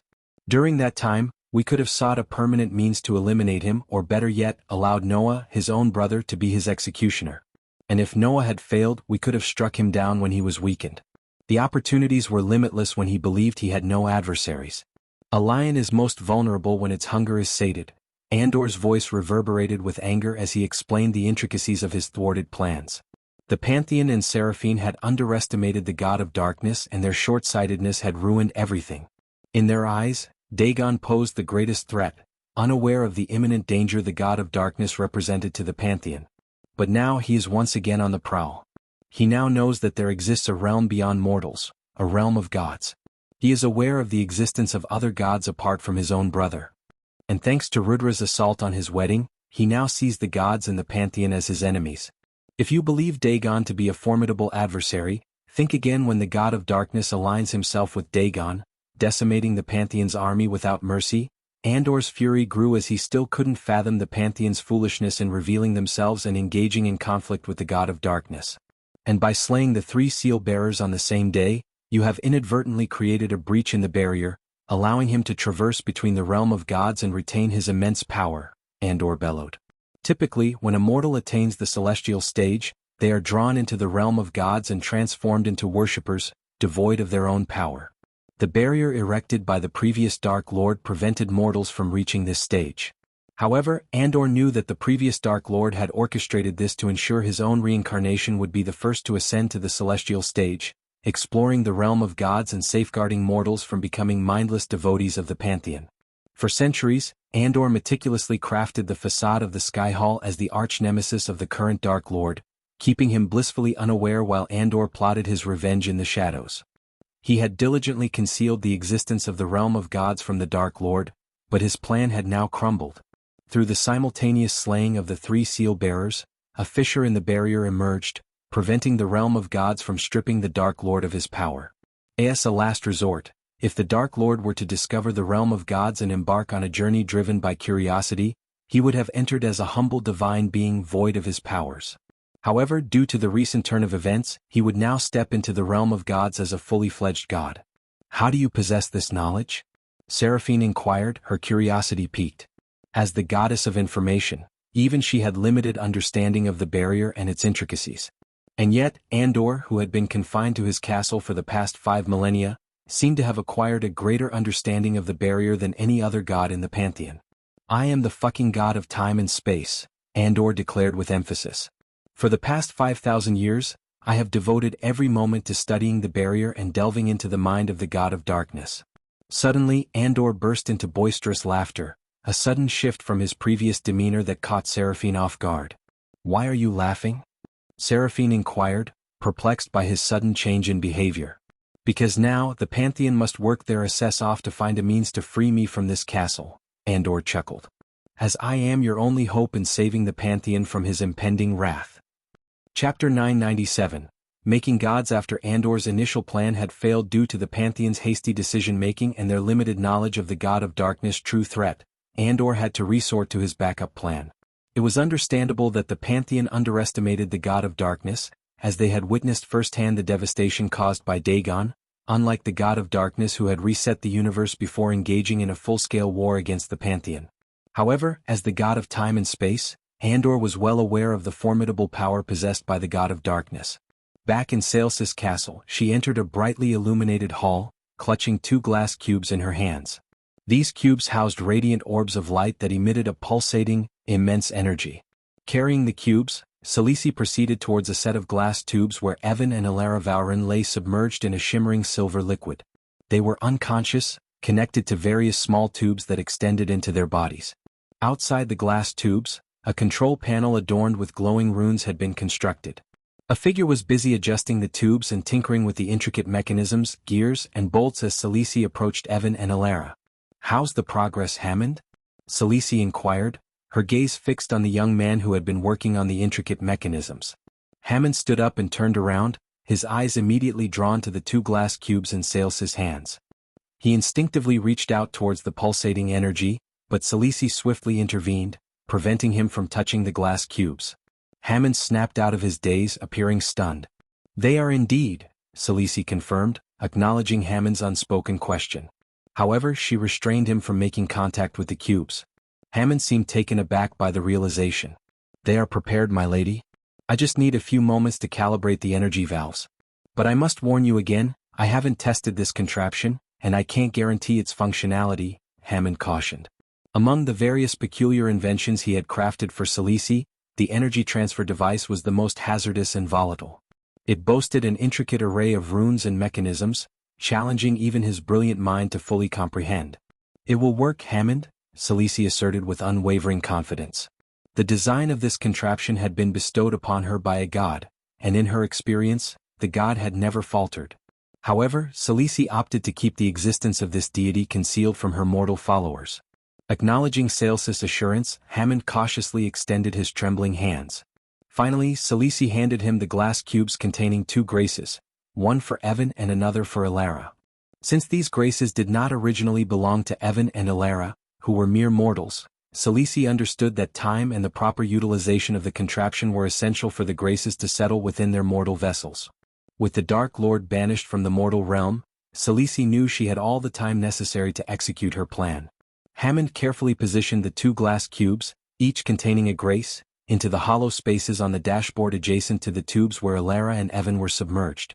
As he gently released his grip, a mesmerizing phenomenon unfolded before their eyes. The contraption, with its intricate mechanisms and glowing runes, seemed to come alive as it eagerly embraced the presence of the graces. With a soft whir, the contraption activated, and the hollow spaces magnetically drew in the glass cubes. The valves on the contraption's surface lit up in a symphony of vibrant colors, resembling a celestial dance. Liquids of various hues and viscosities gracefully flowed through the interconnected tubes, converging into the heart of the contraption. Soon, a golden liquid, shimmering like liquid sunlight, coursed through the tubes attached to Evan and Alara, delicately entering their unconscious bodies. It was a sight of otherworldly beauty as the golden liquid traveled through the intricate network of tubes, following its predetermined path with precision. The flow of life-giving energy slowly awakened dormant parts of their beings, infusing them with the essence of the graces. Hammond suppressed his fears and nodded in agreement. There was no turning back now. The fate of Evan, Alara, and their realm rested in the delicate balance of the contraption's intricate dance. The contraption itself seemed alive with energy, flickering and humming in synchrony with the life force coursing through its veins. Sparks danced around the intricate machinery, casting an ethereal glow in the room. It was a testament to the raw power harnessed within the contraption, a fusion of mortal ingenuity and divine guidance. Hammond, witnessing the extraordinary display before him, couldn't help but feel a twinge of apprehension. The sheer complexity and untested nature of the contraption raised concerns within him, questioning whether they should proceed. He hesitated, his gaze shifting between the flickering contraption and Celici, who stood nearby. "Perhaps we should reconsider, my lady," Hammond finally voiced his concerns, his voice tinged with worry. "This contraption is untested, and the risks." Celici, however, exuded an unwavering calmness and confidence. She understood the magnitude of their endeavor and the consequences of failure. With a serene expression, she interrupted Hammond's doubts. "Hammond, we have come too far to turn back now. Trust in the design bestowed upon us. The graces must find their rightful vessels, and this is our only chance to ensure the salvation of our realm," Celici responded, her voice resolute and filled with conviction. As Celici observed the graceful integration of the graces into Evan and Alara, her mind drifted back to her humble origins in the realm of gods. In those days the belief was that gods were born, not created. However, with the success of this contraption, she realized she held the power to transform any mortal into a god who would serve under her command. It was a moment of triumphant realization, making her feel like a true mastermind orchestrating the destiny of others. Yet, she couldn't ignore the pressing need to protect this contraption from the clutches of the Dark Lord. If he were to discover its existence, there would be no limit to his ability to elevate his already powerful and devoted followers into gods. Celici understood the urgency of safeguarding this knowledge and technology, vowing to do whatever it took to keep it hidden from the Dark Lord's reach. However, Celici and Andor remained oblivious to the true depth of the previous Dark Lord's cunning and the intricate nature of his grand schemes. Little did they know that his plan to unleash the graces through Dagon's actions was just the beginning, a carefully calculated move designed to set in motion a series of events that would forever alter the course of their lives. As the graces were released, it seemed as if everything was going according to plan for those who opposed the Dark Lord. They believed it to be a stroke of fortune in their favor. However, unbeknownst to them, this was all part of the Dark Lord's master plan, a carefully crafted web of manipulation that would lead to his ultimate triumph. Now, a new player had emerged onto the stage, the current Michael. He possessed plans that surpassed even those of the previous Dark Lord. With unwavering determination, Michael set his sights on achieving unparalleled power, vying to become the most formidable god ever known.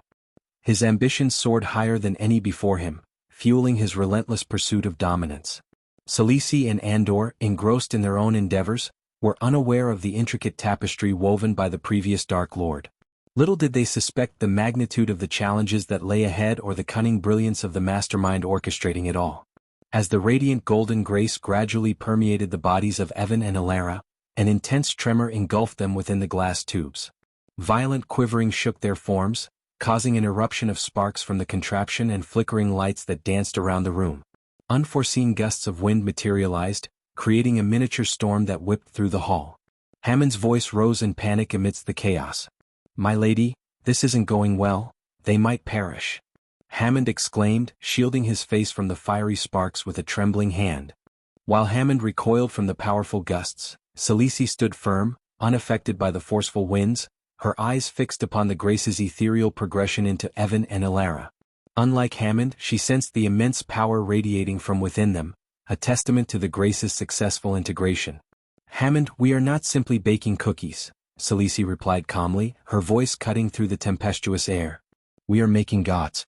A slight tremor and tempestuous storm are to be anticipated in such extraordinary endeavors. As the hall continued to tremble with increasing violence, a sudden darkness shrouded the space, enveloping it in an eerie stillness. Yet, amidst the obscurity, a soft golden glow emanated from the bodies of Alara and Evan. It gradually intensified, piercing through the darkness like a beacon of celestial light. In that radiant illumination, their eyes slowly opened, revealing an otherworldly azure hue that seemed to emit its own luminosity. The harmonious resonance of a gentle hum reverberated from their bodies, resonating through the chamber.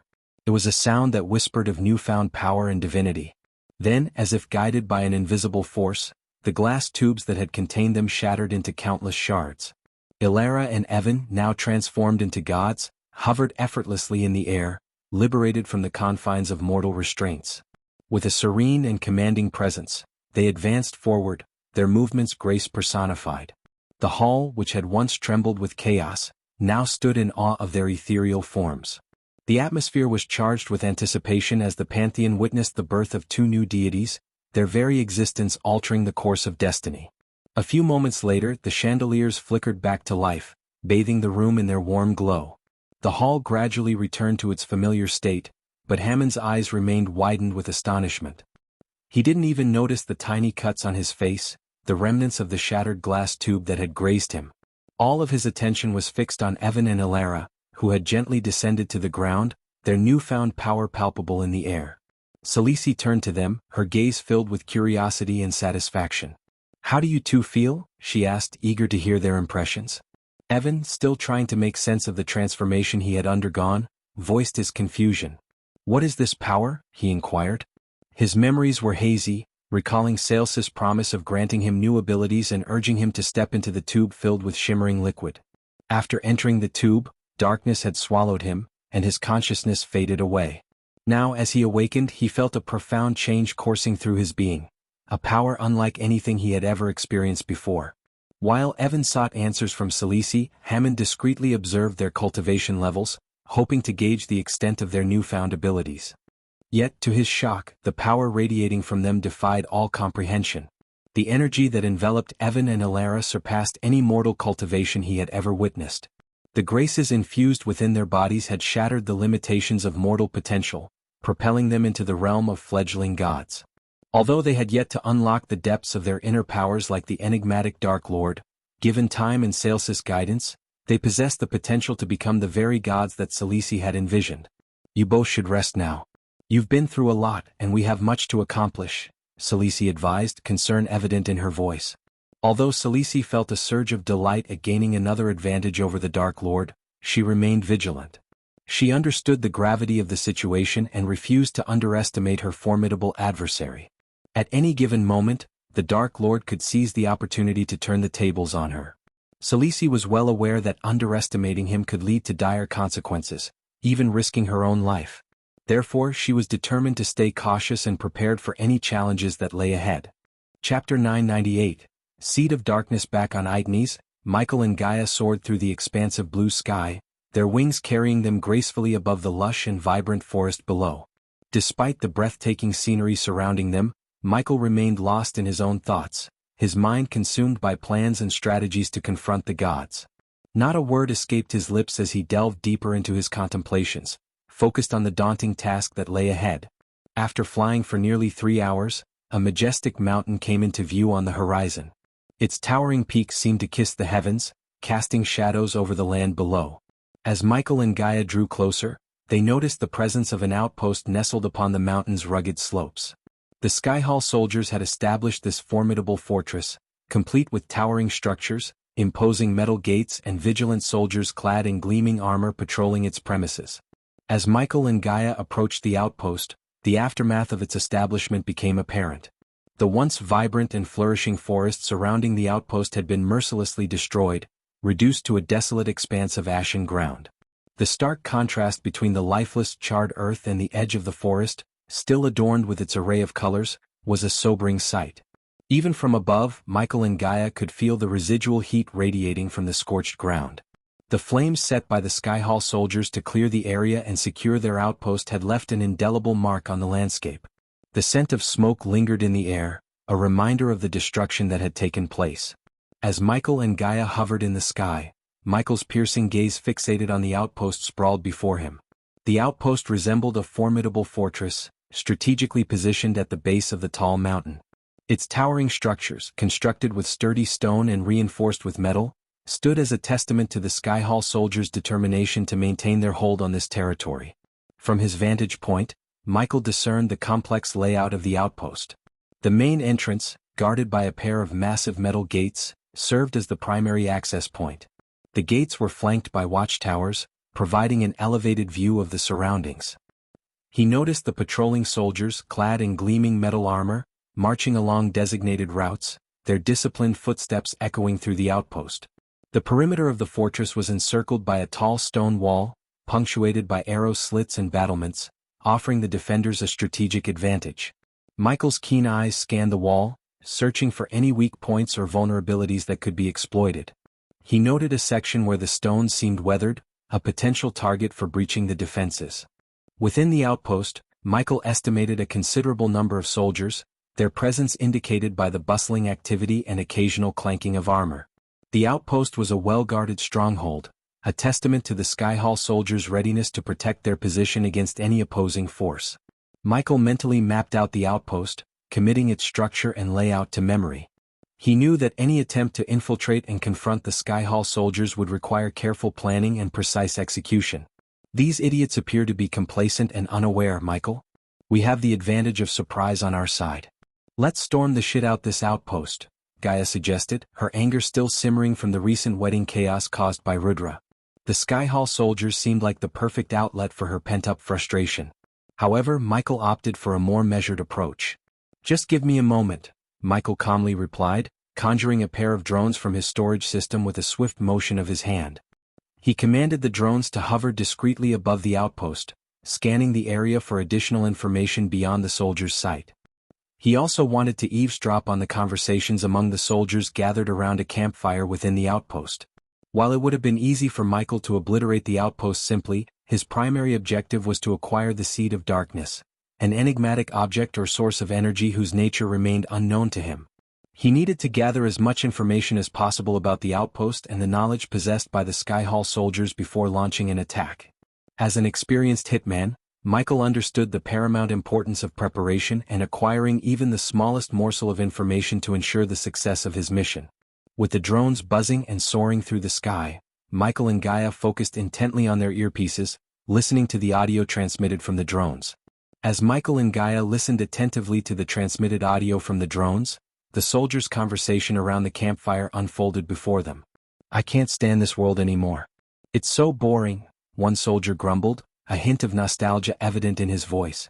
"I miss the comforts of home, the warmth of a woman's touch." Another soldier chimed in, "Would elven women, they have a certain charm about them, don't they? Those ethereal features and grace. I quite like them." A soldier scoffed, "You must be joking. Would elven women are overrated. Give me a strong dwarven lass any day." Amid their banter, another soldier interjected, "Enough with your romantic escapades. Have you heard anything about the equipment needed to break down that black door in the cave? The Skyhall is taking ages to send it." "Who knows? They're probably too busy counting their riches," another soldier replied, frustration evident in his voice. "But seriously, what kind of metal is that door made of? I've never seen anything like it." A gruff voice cut through the conversation, asserting, "Our job is to safeguard the cave, not question the orders. The Skyhall knows what they're doing." "True," another soldier chimed in. "Those wood elves are no match for us anyway. Their primitive bows and arrows won't even scratch our armor. It's laughable, really." Laughter erupted among the soldiers as they dismissed the threat posed by the wood elves. They reveled in their perceived superiority, oblivious to the impending storm that Michael and Gaia would unleash upon them. As Michael listened to the soldiers' conversation, a realization dawned upon him.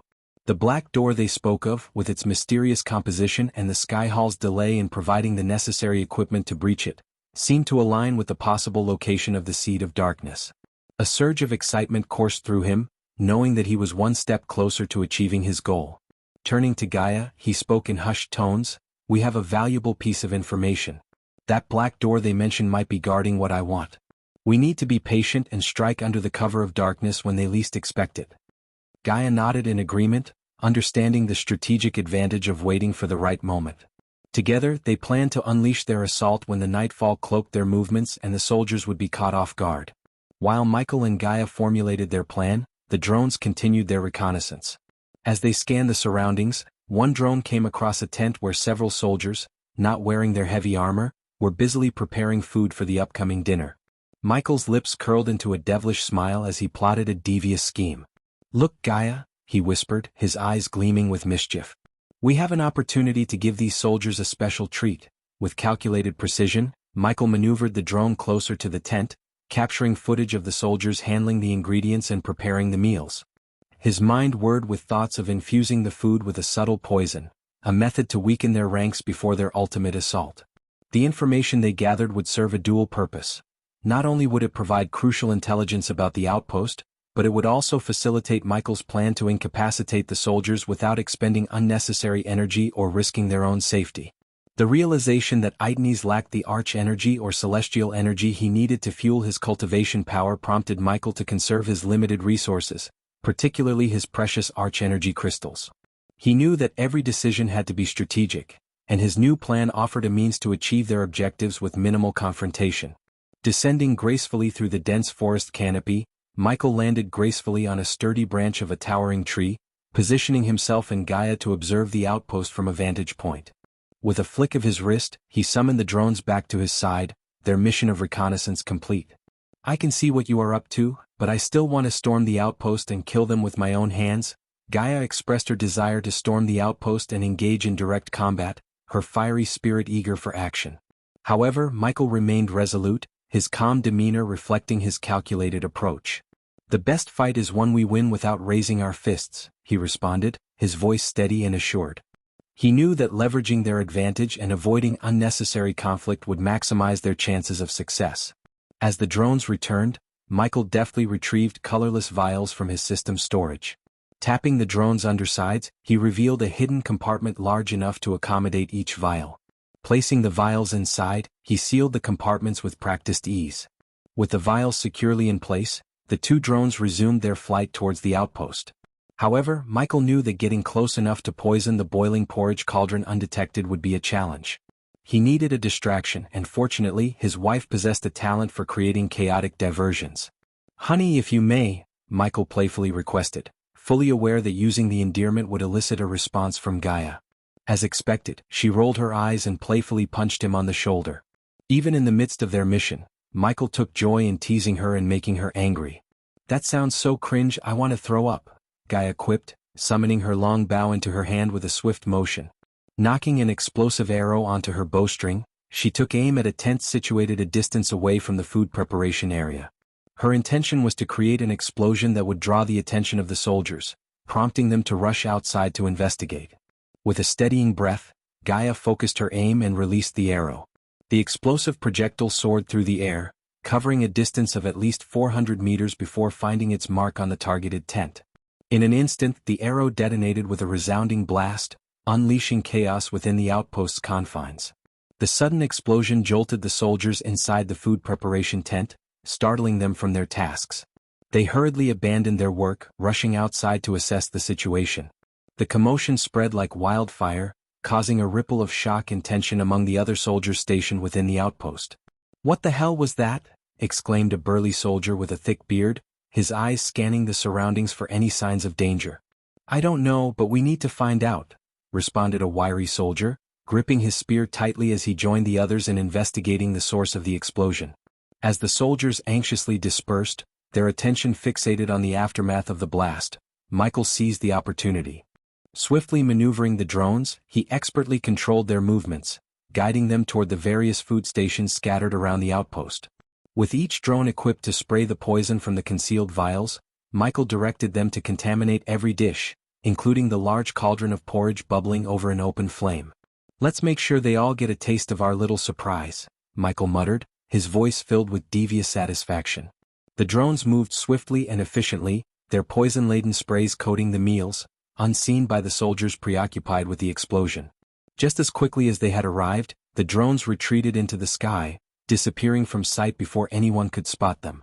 From their vantage point in the trees, Michael and Gaia observed the chaos unfolding within the outpost, the soldiers now oblivious to the impending threat lurking within their food. Michael's lips curled into a satisfied smirk, knowing that their plan was well underway. "They won't even know what hit them," he whispered to Gaia, his voice laced with a mix of anticipation and triumph. When the darkness covered the world and night fell, Michael and Gaia soared through the air toward the outpost. As they descended upon the scene, a horrifying sight greeted their eyes. The soldiers, once bustling with life, now lay sprawled across the ground, their bodies racked with pain and suffering. Some soldiers coughed violently, spewing blood from their mouths, while others remained motionless, their life forces extinguished. The once proud and formidable warriors now appeared frail and broken. Their faces contorted with agony, marked by veins pulsating an ominous shade of purple. The air itself seemed tainted, heavy with the metallic scent of blood and the haunting symphony of groans and retching. The poison had taken its toll, its effects lingering long enough to ensure that each soldier had consumed the tainted food. It was a slow and agonizing demise, affording them no respite from their torment. Their groans echoed through the night, accompanied by the haunting symphony of coughs and the sickening splatter of blood. Theta and Michael and Gaia observed the grim aftermath, their expressions a mix of morbid fascination and detachment. The scene before them was a testament to their meticulous planning, a reminder of the lengths they were willing to go to achieve their goal. "They got what they deserve," Michael muttered, his voice barely audible over the cacophony of suffering. As the night stretched on, the groans grew fainter, replaced by an eerie silence. The last vestiges of life slipped away, leaving only the stillness of death in its wake. The once bustling outpost now stood as a grim testament to their victory, a reminder of the power they wielded. Michael's gaze shifted towards the gaping maw of a nearby cave, a foreboding darkness that beckoned to him. He could sense that within its depths lay the answers he sought, the black door and the seed of darkness. Determination burned within him as he took a step closer, ready to embark on the next phase of his perilous journey. Chapter 999. Way to wake up the system permanently. As Michael ventured deeper into the mountain, the cavern revealed remnants of broken puppets scattered amidst the gray stones etched with mysterious runes. The sight of these fragments evoked memories of golems in Gaia's mind, prompting her to maintain a vigilant and silent demeanor. Illuminating their path, two beams of bright light emitted from the intricately engraved skull adorning their chest armor. With each step, Michael observed the telltale signs of a fierce struggle, evidenced by shattered stone pieces and bloodstains splattered across the walls. It was clear that the Skyhall soldiers had encountered a formidable defense protecting the coveted seed of darkness. Finally reaching the end of the cave, Michael confronted a foreboding black metal gate. Strewn before it were various discarded tools and equipment, remnants of the Skyhall soldiers' relentless attempts to breach the door's formidable barrier. Among the scattered remnants stood a formidable siege machine, a testament to their desperate efforts. Intrigued, Michael approached the gate, his hand instinctively reaching out to touch its cold, impenetrable surface. Gaia, running her fingers along the door, murmured in awe, "This metal, it feels the same as your dark swords." Michael nodded, acknowledging the similarities. "It does bear resemblance, but it is not the same," he replied. Although the door appeared to be crafted from a similar material to his dark swords, Michael discerned its inherent weakness in comparison. To others, particularly the Skyhall soldiers, this metal seemed impenetrable. And it was precisely because of this impenetrability that the soldiers had been thwarted in their attempts to breach its formidable barrier. Michael couldn't help but feel a sense of satisfaction at the door's resilience, knowing it had safeguarded what lay beyond from falling into the wrong hands. In a bold move, Michael unleashed a powerful punch upon the unyielding door, causing the cave to tremble and the very foundations to quake. "That is not a good idea," Gaia, witnessing the impact, voiced her concern, cautioning him about the potential repercussions. Nodding in agreement, Michael glanced back at her and issued a warning. "Step back. Things are about to heat up," he advised, his eyes ablaze with determination. With a swift motion, he conjured a searing ball of dark flames, its malevolent glow casting an eerie light upon the surroundings. Directing the stream of intense heat towards the door, the dark flames made contact with the once impervious metal surface, causing previously unseen runes to ignite with a vibrant glow. Gradually, the dark flames began their relentless assault, causing the metal door to slowly yield and warp like molten wax beneath the scorching onslaught. With each passing moment, the door succumbed to the irresistible force of the dark flames, gradually dissolving away to reveal the hidden sanctum concealed within. As Michael and Gaia stepped into the inner sanctum, they were greeted by a sight that left them awestruck. The spacious hall was enveloped by walls of crystalline blue, shimmering with an ethereal radiance that bathed the entire chamber in a dim, mystical glow. The crystallized walls seemed to hold secrets of ancient times, as if whispering tales of forgotten knowledge and long-lost power. Standing as sentinels around the hall were towering metal statues, their imposing figures casting elongated shadows upon the polished floor. The statues possessed an air of ancient wisdom, their stoic gazes fixed upon the center of the hall where a sliver of luminous energy floated gracefully above a majestic metal pillar. As Michael and Gaia ventured further into the hall, the metal black door they had melted down behind them abruptly came to life once again. The door, seemingly rejuvenated by an unseen force, closed with a resounding thud, sealing off their entry and shrouding the sanctum in an atmosphere of mystery and isolation. The atmosphere in the inner sanctum was heavy with an ancient presence as if the very air held the essence of bygone eras. Gaia's eyes widened in awe and intrigue as she took in the sight before her. She had traversed many enigmatic ancient locations in her lifetime, but this hall possessed an indescribable quality that set it apart. It exuded an unmistakable aura of antiquity, as though it had been untouched by the passing of time. Michael, his focus unwavering, fixated his gaze on the ethereal sliver of light suspended in the center of the hall. With cautious steps, he advanced towards the radiant glow. Deep within, he knew that acquiring another seed of darkness would not be a simple task. The system had revealed that he required one more seed to ascend to the next level of his godhood, and he understood the magnitude of the challenges that lay ahead. His own armor was a seed of darkness, yet he required one more to reach the next godhood level according to the system. Just as Michael had anticipated, a resounding voice reverberated through the expanse of the hall, abruptly halting Michael and Gaia in their tracks. It was a voice that bore a resemblance to that of a woman, yet it exuded an unmistakable air of authority and supremacy. "Welcome, God of Darkness, to your first trial," the voice boomed, its power intertwining with the very essence of the hall. The imposing presence of the voice sent shivers down their spines, as an unseen force wrapped around them, rendering them immobile. The once free movement of their bodies was now stifled by the grip of this invisible paralysis. And as Michael and Gaia stood there, helpless, the commanding voice continued its address. "Speed, dear God of Darkness, is a formidable power that transcends mortal limitations," the ancient voice proclaimed with an air of wisdom. "In the realm of gods, the swiftness of movement defines the boundaries of one's might. Your mortal speed, though impressive by mortal standards, is as sluggish as a turtle compared to even the most leisurely of gods." Michael and Gaia listened intently, their bodies held captive by the unseen force that bound them. They could only absorb the words of the voice, unable to react or respond. "Before you may claim the coveted seed of darkness," the voice continued, "you must prove yourself worthy by overcoming a trial that will test the very essence of your speed. Within this ancient hall lies a path fraught with challenges designed to push your limits and unlock the swiftness hidden within you. Only then shall you be deemed deserving of the seed that holds the power of darkness." The words of the ancient voice echoed in Michael's mind, leaving him with a lingering sense of uncertainty. Why was this trial necessary now, when he had obtained the dark flames without such an ordeal? He pondered the purpose behind this test of speed and its connection to acquiring the seed of darkness. The system remained dormant, unable to provide the answers he sought. Michael could only hope that once the system awakened, it would reveal the number of seeds required to awaken its power fully. The words of the ancient voice echoed in Michael's mind, leaving him with a lingering sense of uncertainty. Why was this trial necessary now, when he had obtained the dark flames without such an ordeal? He pondered the purpose behind this test of speed and its connection to acquiring the seed of darkness. The system remained dormant, unable to provide the answers he sought. Michael could only hope that once the system awakened, it would reveal the number of seeds required to fully awaken its power.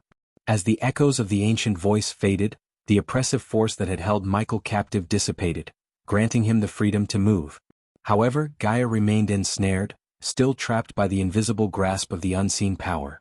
Michael's concern for her was abruptly interrupted by a chilling rustling sound that sent a shiver down his spine. Reacting with lightning reflexes, Michael instinctively leaned back, his body contorting as an arrow whizzed past him, missing his face by a mere hair's breadth. The arrow buried itself deep into the wall, its presence a stark reminder of the dangers that lurked within the shadowy recesses of the hall. With his senses heightened, Michael scanned the surroundings, his eyes darting from one corner to another, searching for the source of the arrow and the potential threats that lay hidden within the ancient sanctum. As Michael activated his environmental scanning map, he was alarmed to detect hostile entities lurking in the vicinity. Though invisible to his eyes, he could sense their presence through the rustling sounds and the powerful gusts of wind swirling around him. His heightened senses became his guiding compass as he focused on sound and instinct. Drawing his gleaming swords from their sheaths, Michael closed his eyes, relying solely on his sharpened senses. In a swift motion, he unfurled his metal wings, their magnificent expanse shimmering in the dim light of the hall. The clash of metal against wood reverberated through the air as an ephemeral figure, crafted from the very essence of nature, materialized beside him before vanishing into thin air. A voice, both enigmatic and commanding, broke the silence. If you are to face the Pantheon, the first god they shall unleash upon you is lightning, the god of speed. With frustration brewing within him, Michael's voice rang out, filled with determination and curiosity. Who the fuck are you? His query hung in the air, unanswered, as a new threat materialized. Reacting swiftly, Michael took cover behind his protective metal wings, the glimmering surface shielding him from an imminent attack. This time he managed to catch a glimpse of the assailants, peculiar wooden puppets, whose blinding speed rendered them virtually invisible. Who or what I am doesn't concern you, God of Darkness. Instead, focus on the formidable challenge before you. The puppets you currently face are mere fragments of lightning's power. Imagine the magnitude of his true form. You must grow stronger and faster, for this trial marks the beginning of your preparation for the impending battle against the gods. With each relentless strike from the invisible puppets, Michael's wings emitted sparks, bearing witness to the ferocity of their assault. Enough. But in a moment of fierce determination, Michael bellowed, commanding their onslaught to cease. Unleashing the full power of his wings, he sent the wooden puppets hurtling through the air, their hold broken. The hall plunged into an even deeper darkness as Michael invoked the death range, its ominous aura enveloping him. Dark flames swirled around him, serving as an impenetrable shield. Sensing another puppet approaching from behind, he conjured the Sileni's spell, causing time to slow within a meter radius. To his surprise, even within the slowed-down zone, the wooden puppet moved with disorienting speed. Undeterred, Michael swiftly swung his sword at the precise moment, cleaving the puppet in two with a decisive stroke. After Michael cleaved through the first puppet, he focused his gaze on their cultivation stage. As he had anticipated, the puppets emitted a similar energy radiation to that of Rudra. Yet, the intensity of their radiance paled in comparison to the orc possessed by Rudra's sliver of grace. In a flurry of motion, the remaining puppets launched themselves at Michael, their movements invisible to Gaia's eyes. From her perspective, it seemed as though Michael was slashing his swords through empty air, leaving her both amazed and perplexed. As the puppets attacked Michael with astonishing speed, their wooden blades sliced through the air, aiming for his vulnerable spots. Some managed to make contact, their sharp edges grazing his body, but Michael's armor protected him from any serious harm. The metallic plates absorbed the impact, leaving only minor scratches in their wake. Unfazed by the assault, Michael retaliated with a display of his own formidable powers. With a swift motion of his swords, lightning bolts crackled and surged forth from their tips, striking the puppets with electrifying force. The bolts of electricity coursed through their wooden bodies, causing them to convulse and malfunction. Simultaneously, Michael invoked the Sileni's spell once again, creating a localized distortion of time within his immediate vicinity. The slowed-down world granted him enhanced perception, enabling him to dodge the lightning-fast attacks of the remaining puppets with deft precision. His eyes, shining with a dark energy, emitted beams that pierced through the air, disintegrating the puppets in their path. The destructive power of his gaze left trails of dissipating darkness, marking their annihilation. But Michael wasn't finished yet.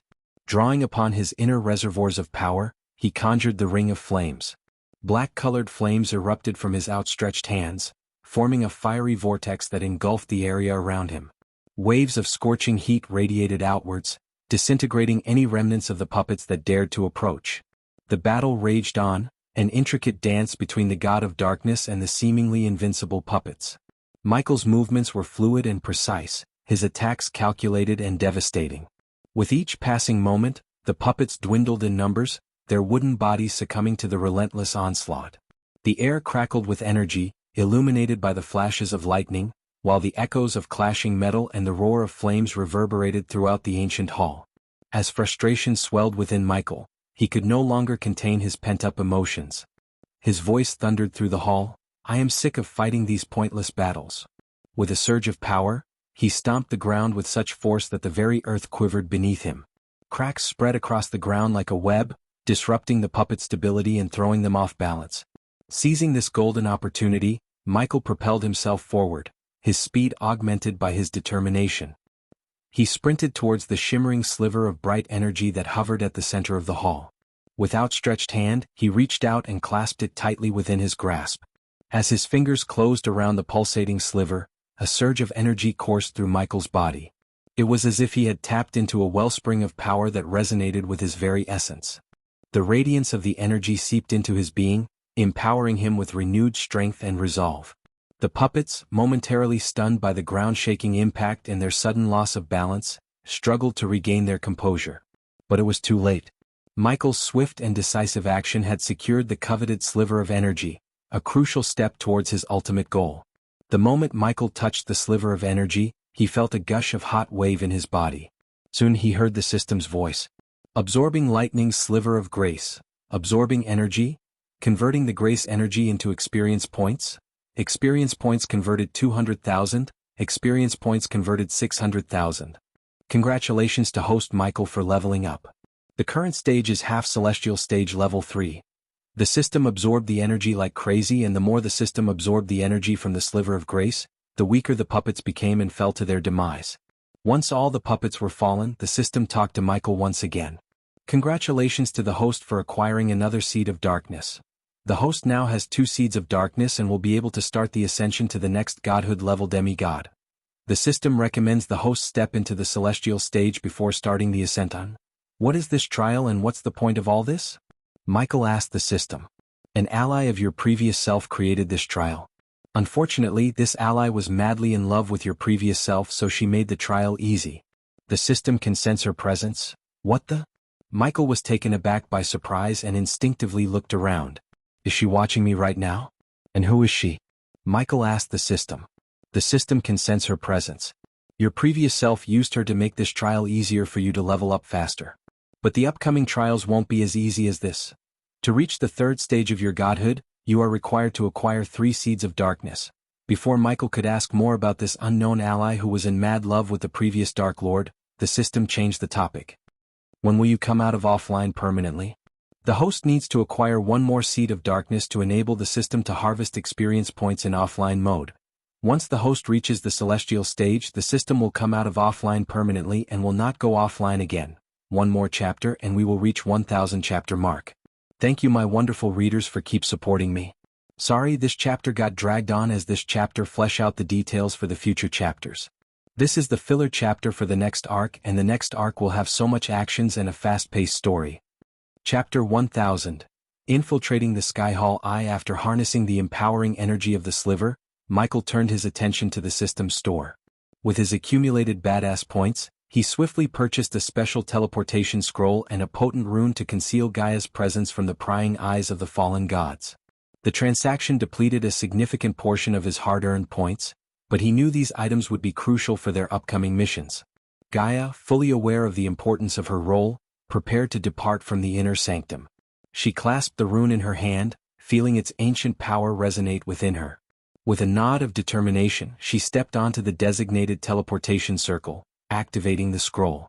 A brilliant surge of energy engulfed her, and in an instant she vanished from the hall before giving Michael a tender kiss on his lips. Stepping out of the hall, Michael found himself face to face with the black door he had melted earlier. To his surprise, the door opened on its own accord, allowing him to exit.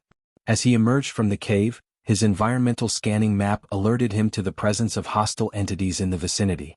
Reacting swiftly, Michael utilized his lightning dash ability, moving with incredible speed towards the cave opening.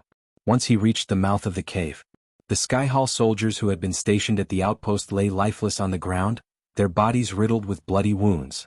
The devastating effects of the poison he had unleashed upon them were evident.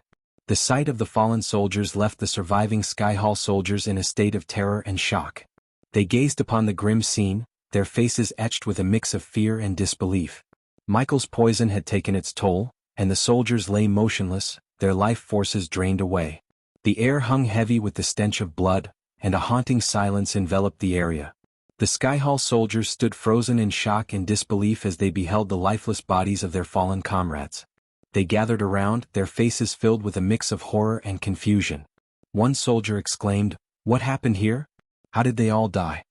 Another soldier knelt down beside a fallen comrade, examining the gruesome wounds on his body. "Look at this," he said, his voice trembling with disbelief. "There are no signs of a fight. It's like they were struck down without even raising a sword." A third soldier joined the examination, his eyes widening with realization.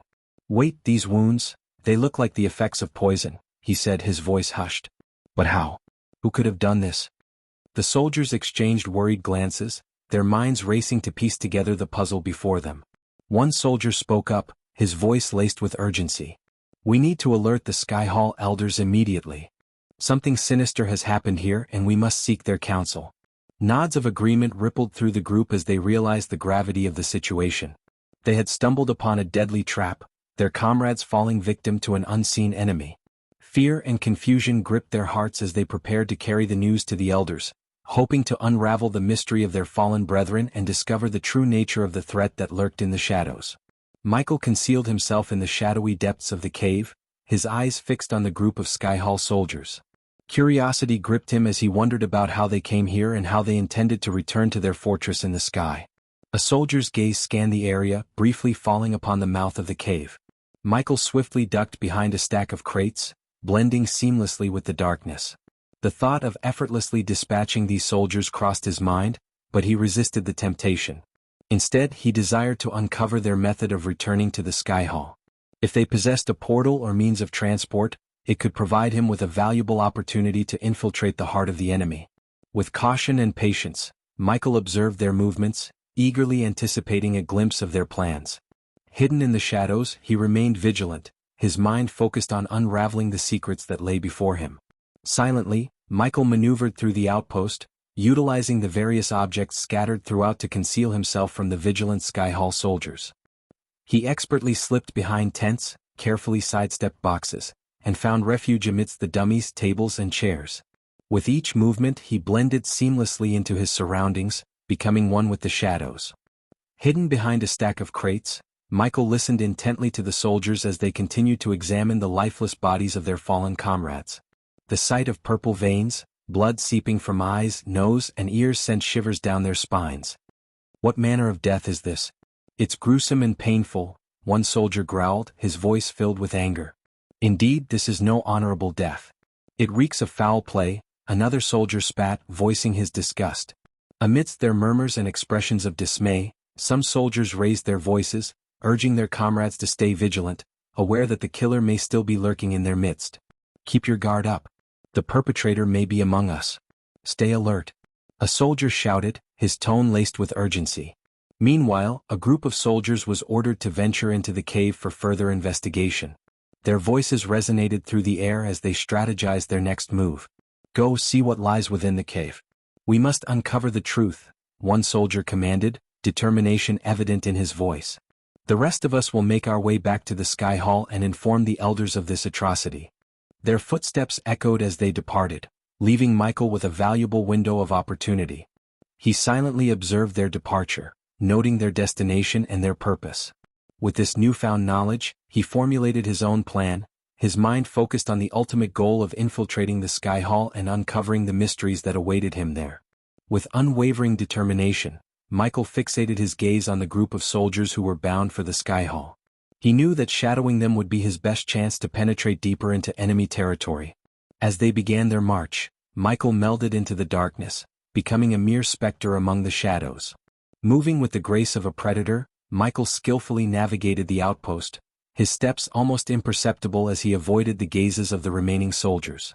He hugged the walls, slipping behind tents and crates, always mindful of staying out of sight.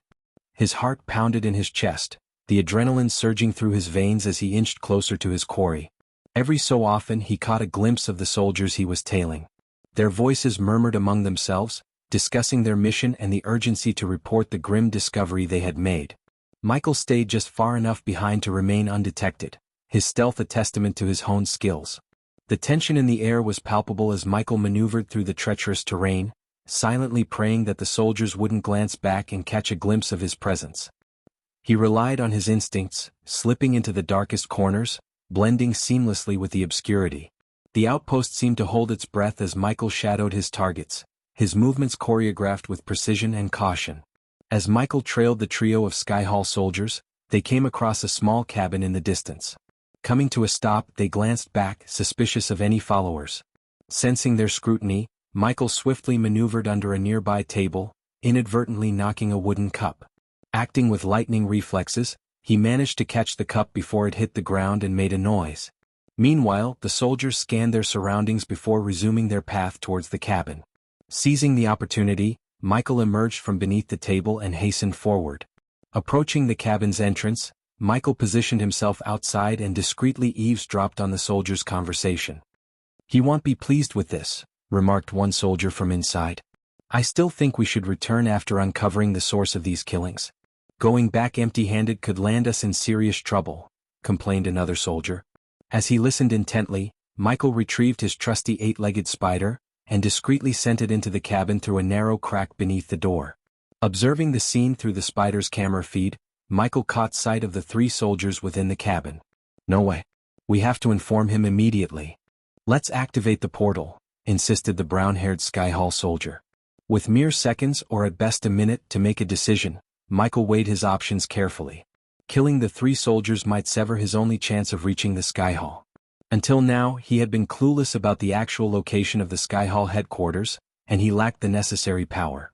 However, things had changed, and he now possessed the strength and perhaps an opportunity to enter the heart of the enemy.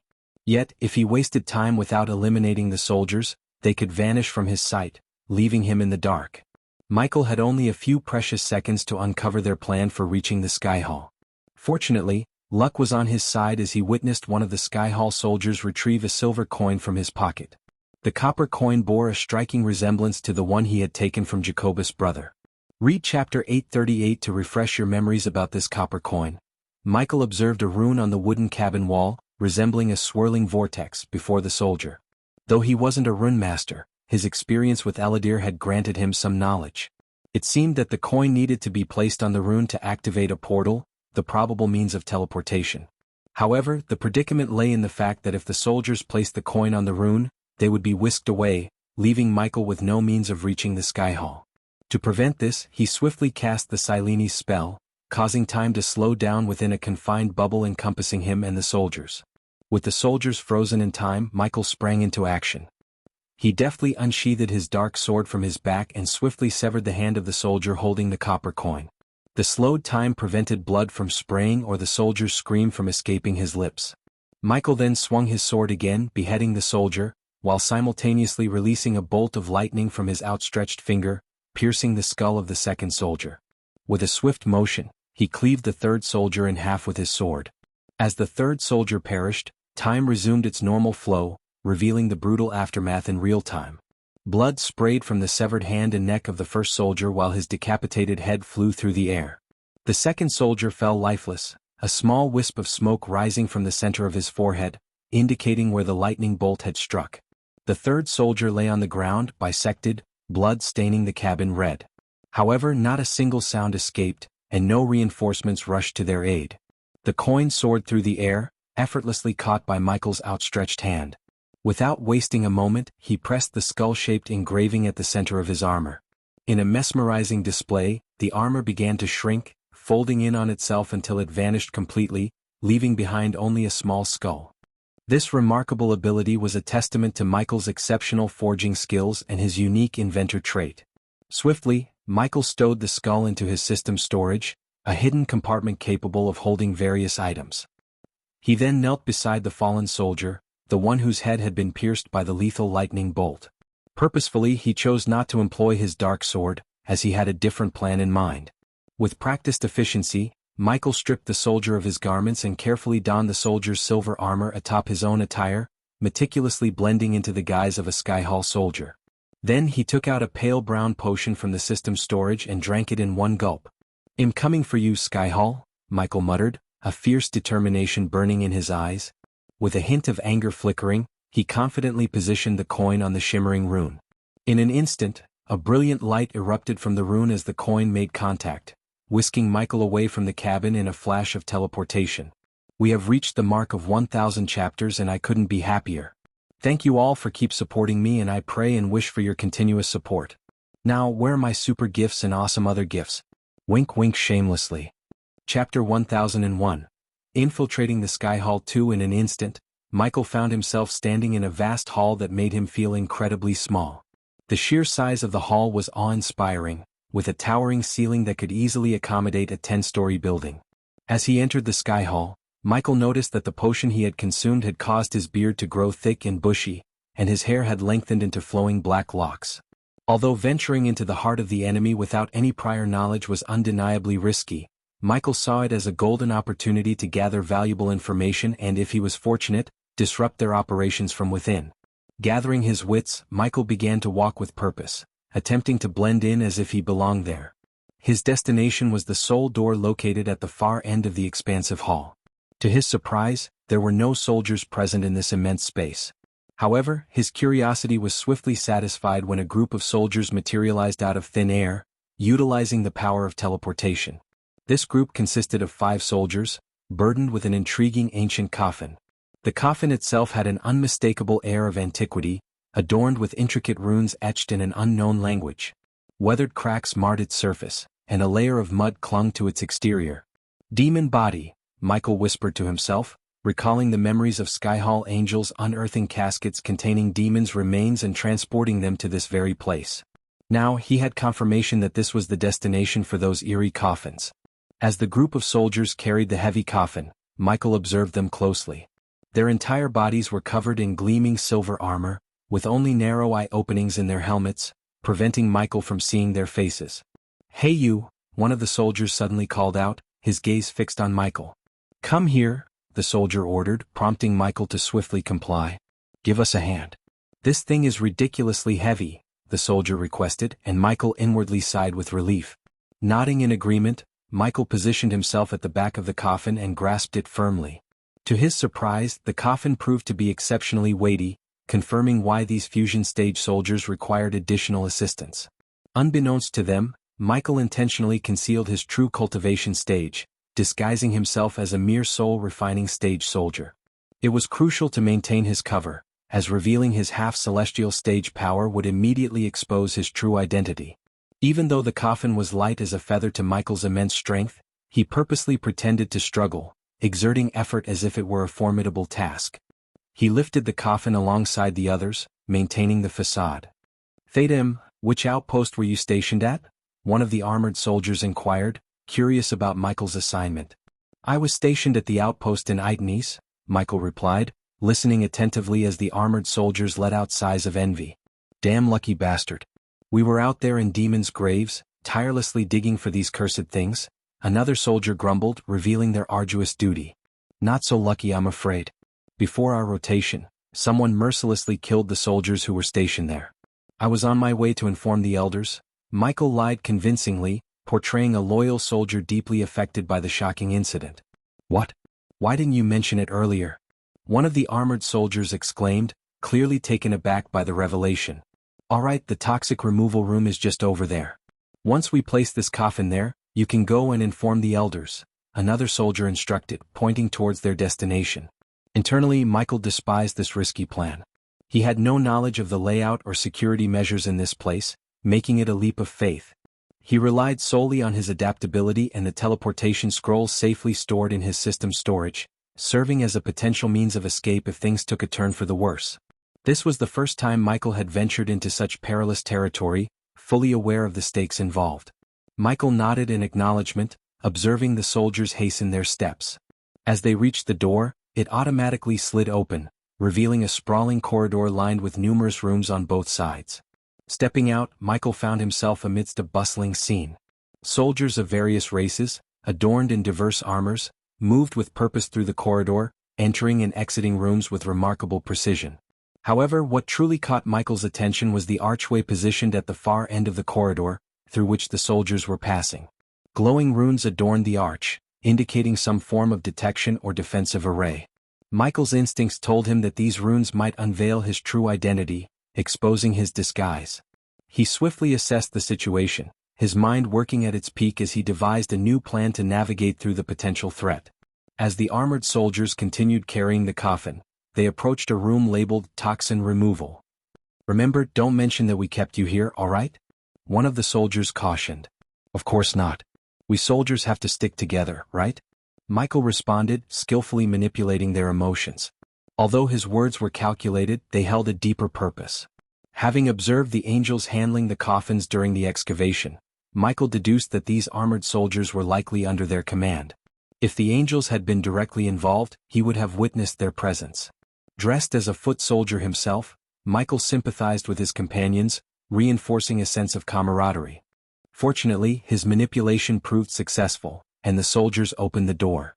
To Michael's astonishment, instead of a mere room, he beheld a vast warehouse stretching before him.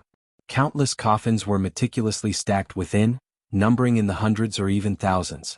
At the far end of the room, he noticed a tubular structure, from which an invisible force lifted the coffins, propelling them along the tube-like pathway. "Well, place it here," one of the armored soldiers pointed to a vacant spot that perfectly matched the size of the coffin.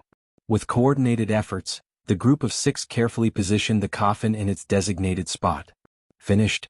Now, well, return to the demon's grave and you can inform your elder," stated one of the soldiers, to which Michael nodded in agreement. Walking alongside the soldiers, Michael seized the opportunity as they approached the door. Swiftly, he retrieved a small metal plate from his belongings and discreetly inserted it between the door and its frame, ensuring that it wouldn't close completely. The soldiers remained oblivious to his actions, and as they reached the corridor, they expressed their gratitude to Michael for his assistance before proceeding back towards the door they had initially come through. Once they were out of sight, creating the impression that he would fulfill his supposed duty of informing the elder, Michael surveyed his surroundings cautiously. Confirming that he was alone, he reopened the door and re-entered the coffin warehouse. Closing the door behind him, Michael activated his X-ray vision, granting him the ability to see through the coffins. As expected, each coffin contained the skeletal remains of demons. Michael's face contorted with a mixture of surprise and concern. They must have some sinister plans involving these bodies. "If only I had a means to teleport them elsewhere," Michael muttered to himself. However, he recognized that his current abilities did not grant him such power, at least until the system was restored. Aware of the limited time he had before someone might stumble upon the room, Michael sprang into action. He swiftly retrieved a handful of spiders and strategically launched them toward the upper walls and concealed corners of the room. These spiders would function as his personal surveillance cameras, transmitting live footage to the dark castle and his tablet. After deploying more spiders to gather valuable information, Michael hastened toward the tubular structure that served as a pathway to another location. With swiftness, he affixed a spider onto one of the coffins, which was gradually lifted from the ground by an unseen force. As the coffin entered the tubular passage, Michael observed the spider's live feed in his mind. Within the feed, he witnessed the coffin arriving in a room where several individuals dressed in white robes meticulously examined its contents. They scribbled notes, assigned numbers to the coffins, and then directed them to be transported elsewhere. "Number 422 in pristine condition," a bespectacled man remarked, thoroughly inspecting the coffin adorned with the tiny spider. "Send it to the rising hall," commanded a young man, waving his hand to guide the coffin to a designated corner of the room. "Fuck it!" Frustration surged within Michael as he absorbed this information. His attention swiftly turned to the next coffin awaiting levitation and inspection. Without hesitation, Michael swiftly slid open the top of the coffin, allowing ancient dust and trapped air to escape into the surroundings. Within, he discovered the skeleton of a demon. Realizing time was of the essence, Michael made a split-second decision. He leaped into the coffin and swiftly closed its lid, ensconcing himself within its confines. After a few moments, Michael sensed the coffin being lifted from the ground, smoothly gliding through the tubular passage. So far, everything was proceeding without a hitch, and he silently prayed for this streak of good fortune to persist. As the coffin reached the subsequent room, the young man proceeded to examine its contents. From within the coffin, Michael could audibly hear and visually witness the unfolding events, thanks to the spider serving as his eyes and ears. "Number 423 in mint condition," the young man remarked, jotting down meticulous notes and affixing a number to the coffin, just as he had done previously.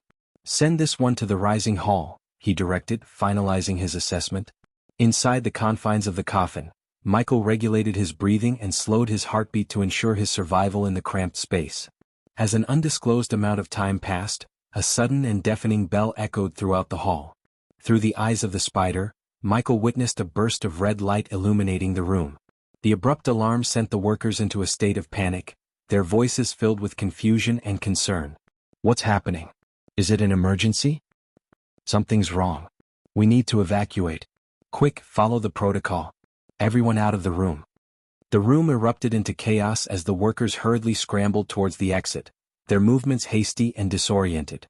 They hastily abandoned their tasks, leaving behind scattered notes and tools, as they adhered to their emergency procedures. The air filled with a sense of urgency and apprehension, with anxious voices overlapping and the sound of hurried footsteps reverberating throughout the room. Michael found himself bewildered and amazed by his stroke of luck. Taking control of the spider outside the coffin, he deftly directed it to jump onto the back of a young man who was hastily making his way out of the room. Oblivious to the tiny spider clinging to his back, the young man continued his frantic rush. As Michael observed the chaotic corridor outside, he witnessed a scene of turmoil and confusion. Soldiers were sprinting in every direction, the entire hall trembling under their hurried footsteps. Moreover, a sudden eruption of destruction caught Michael's attention. A brilliant beam of light demolished everything in its path, reducing carpets to ashes and reducing once beautiful portraits to mere rubble. The archway, adorned with intricate runes, exploded in a haze of smoke. The young man and several other workers, guided by Sky Hall soldiers, sprinted away from the crumbling arch, seeking safety. Focused on capturing the unfolding chaos, Michael instructed the spider to leap from the young man's back to the nearby wall, diligently recording every detail. Amidst the billowing smoke, a figure gradually emerged, distinct even in the obscured atmosphere. "Noah," Michael murmured, recognizing the familiar presence. Chapter 1002. Finding Noah. As Michael witnessed the sight of Noah surrounded by the fusion stage Sky Hall soldiers, he noticed a fierce determination in Noah's eyes. They blazed with an intense, pure white light, a testament to his inner power. Standing there with his muscular frame and bare-chested, clad only in white trousers, Noah exuded an aura of strength. The Sky Hall soldiers, realizing the formidable opponent before them, shouted commands at Noah, their voices tinged with a mix of urgency and authority. "Stand down, Noah. Surrender peacefully." One soldier barked, his voice filled with a hint of fear. "You're outnumbered, Noah. There's no escape." Another soldier called out, his tone laced with a mix of bravado and caution. Yet Noah remained resolute, his fists clenched tightly. He stood tall, unwavering, as if rooted to the ground. The white light in his eyes intensified, a reflection of his unwavering determination and unyielding spirit. The Sky Hall soldiers cautiously circled Noah, their weapons drawn and ready for any sign of aggression. Tension hung heavy in the air as both sides stood at the precipice of confrontation. As Noah's eyes burned with pure white light, he channeled his inner power, snapping his fingers with a resounding crack. In an instant, a powerful wave of light erupted from his fingertips, radiating outward like a brilliant shockwave. The force of the blast sent the Sky Hall soldiers surrounding him hurtling through the air, their bodies tumbling and crashing into the walls with a cacophony of impacts. Seizing the opportunity amidst the chaos, Michael swiftly assessed the situation. He realized that Noah, somehow brought to the Sky Hall while he was unconscious, had tapped into a newfound strength, perhaps granted to him by his grace. Though questions and theories swirled in Michael's mind, he pushed them aside, recognizing the golden chance to infiltrate the Sky Hall further while the soldiers were preoccupied with Noah. With a surge of determination, Michael seized the moment and leaped out of the coffin, his stealth and agility aiding his escape from its confining embrace. He blended into the tumultuous scene, taking advantage of the soldiers' diverted attention. As Michael stepped into the corridor, he found himself face to face with Noah, the only two figures standing amidst the chaos. They locked eyes, a silent recognition passing between them. Without uttering a word, Noah raised his hand, and from his fingertips shot forth a bolt of white lightning, crackling with immense power. The lightning streaked towards Michael, who swiftly reacted by stomping the ground, causing a fallen Sky Hall soldier's shield to soar into his hand. With the shield raised, Michael braced himself as the lightning collided with it. The impact sent a jolt of force rippling through Michael's body, pushing him back several steps. In the brief moment of respite, Michael wasted no time. He seized the opportunity and with quick thinking, snatched up a gleaming golden spear from the ground. Infusing his own energy into the weapon, he hurled it toward Noah. However, Noah responded with another surge of white lightning. The opposing energies clashed fiercely in the middle of the corridor, creating a cataclysmic explosion of light and darkness. The sheer intensity of the collision reverberated through the air, shaking the very foundation of the hallway. In an instant, the explosion unleashed a devastating impact, shattering the corridor into fragments. The force of the explosion shattered walls, fractured floors, and sent debris flying in all directions. The ground beneath Michael trembled and cracked, and with no time to react, he found himself plunging into the depths below, swallowed by the gaping abyss. The ensuing chaos enveloped the scene, dust billowing through the air and flames licking at the remnants of the shattered corridor, casting an eerie glow amidst the wreckage. As Michael descended into the depths, darkness enveloped him, and he found himself in a dark place. Looking up, he noticed a small crack above, a reminder of the great distance he had fallen. The realization struck him that he must have plummeted quite deeply for the once sizable crack to appear so minuscule. Contemplating his next move, he prepared to take flight towards the opening when he suddenly felt a hand rest on his back. A shiver ran down his spine, yet his surroundings showed no signs of hostility on his environmental map. Acting swiftly, he spun around and delivered a forceful punch to the figure behind him. To his surprise, his fist met an icy cold resistance as if striking a frozen entity. It was then that Michael became aware of the hall he stood in, a grim scene that resembled a macabre meat factory. The ceiling above was adorned with countless dead bodies, suspended by hooks like grotesque trophies. Conjuring a small ball of light to illuminate his surroundings, Michael's eyes widened in disbelief at the haunting sight that unfolded before him. He stood amidst a chamber filled with an unsettling array of corpses. Overwhelmed by shock, he aimlessly ventured forward, his mind struggling to comprehend the reasoning behind the Sky Hall's collection of these lifeless forms. As he wandered through the eerie expanse for what felt like an eternity, his senses were further assaulted by an even more chilling discovery. Among the rows of bodies, he caught sight of a fallen Guardian Guild member, their silver armor still adorning their skeletal remains. The symbol of the Guardian Guild, etched on the chest plate, stood as a grim reminder of the once noble purpose this fallen warrior had served. The body appeared burnt and mutilated, a missing limb serving as a testament to the brutality it had endured. As Michael ventured deeper into the Hall of Death, the air grew heavy with the distinct metallic scent of blood. It permeated the space, creating an atmosphere of dread and morbidity. Each lifeless body within the chamber appeared eerily frozen, preserved in a macabre tableau. Their vacant eyes stared into nothingness, frozen expressions of despair etched upon their faces. The grisly display of bodies hanging from hooks suspended by bars above was a harrowing sight to behold. The hooks had been ruthlessly driven into the necks of the deceased, transforming them into grotesque marionettes dangling grotesquely in the dimly lit chamber. The cold, lifeless forms swayed ever so slightly, casting ghostly shadows that danced along the walls. As Michael's gaze wandered among the macabre scene, his heart sank with a growing realization.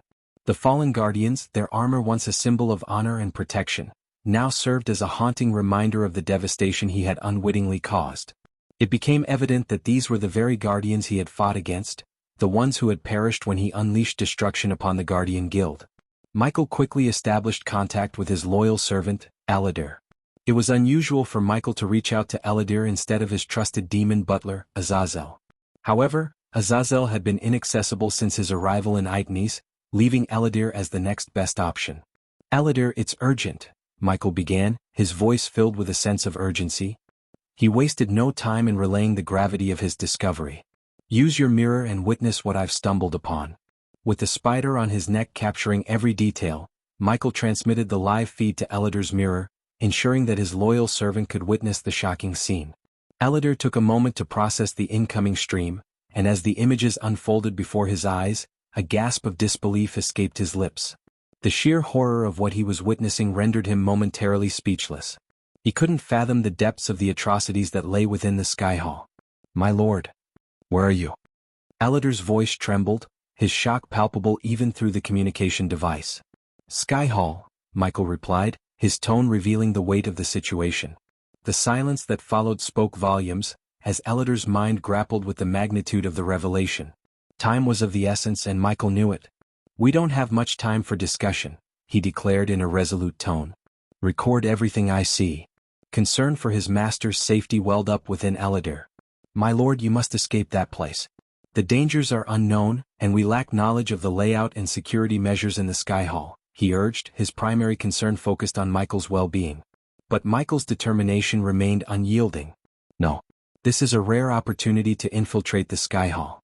Something sinister is unfolding within its walls. They have plundered the Nether Realm, then collected demons' corpses from demon graves, and now they amass these corpses. I cannot allow this army of the undead to be raised against me," he explained, his voice tinged with a sense of responsibility and the urgency to take action. Michael understood the immense potential the dead bodies held. If given the chance, he could have sent them to Dalar, where they could be transformed into an obedient undead army, serving him faithfully. However, without the means to do so, he couldn't allow the Sky Hall to exploit these bodies and create their own formidable force. "I know the Sky Hall all too well," Michael replied, acknowledging Eladir's concern.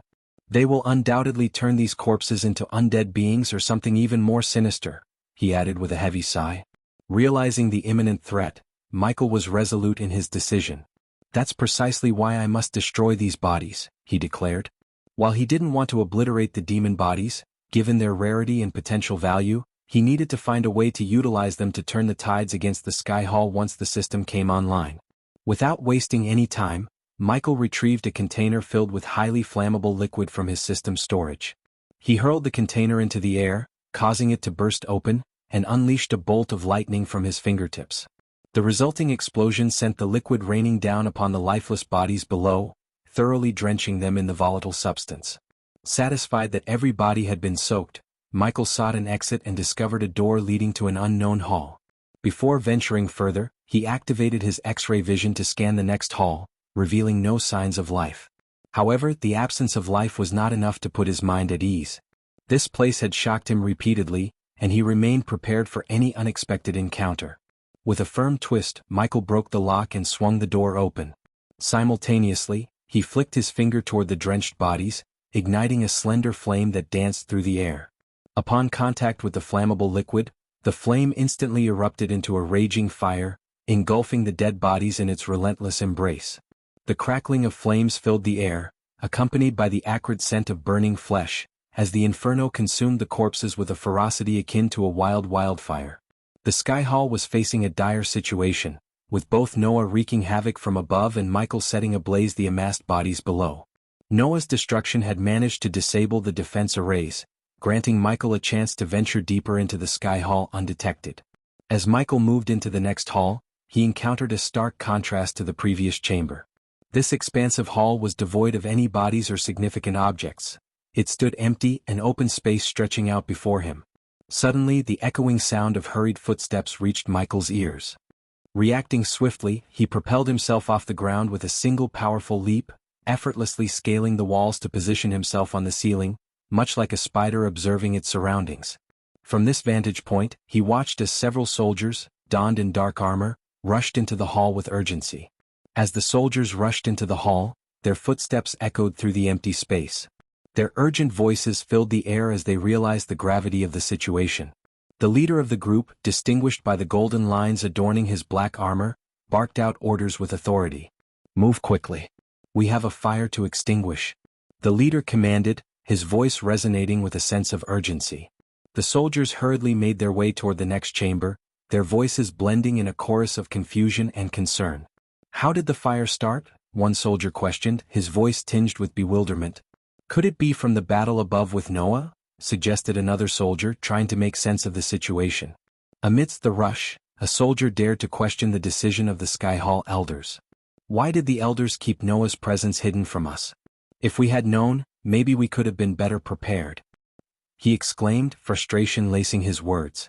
The higher-ranking soldier, displaying unwavering resolve, swiftly shut down any thoughts of questioning. "There is no time for that now. Our priority is to put out this fire and secure the Sky Hall.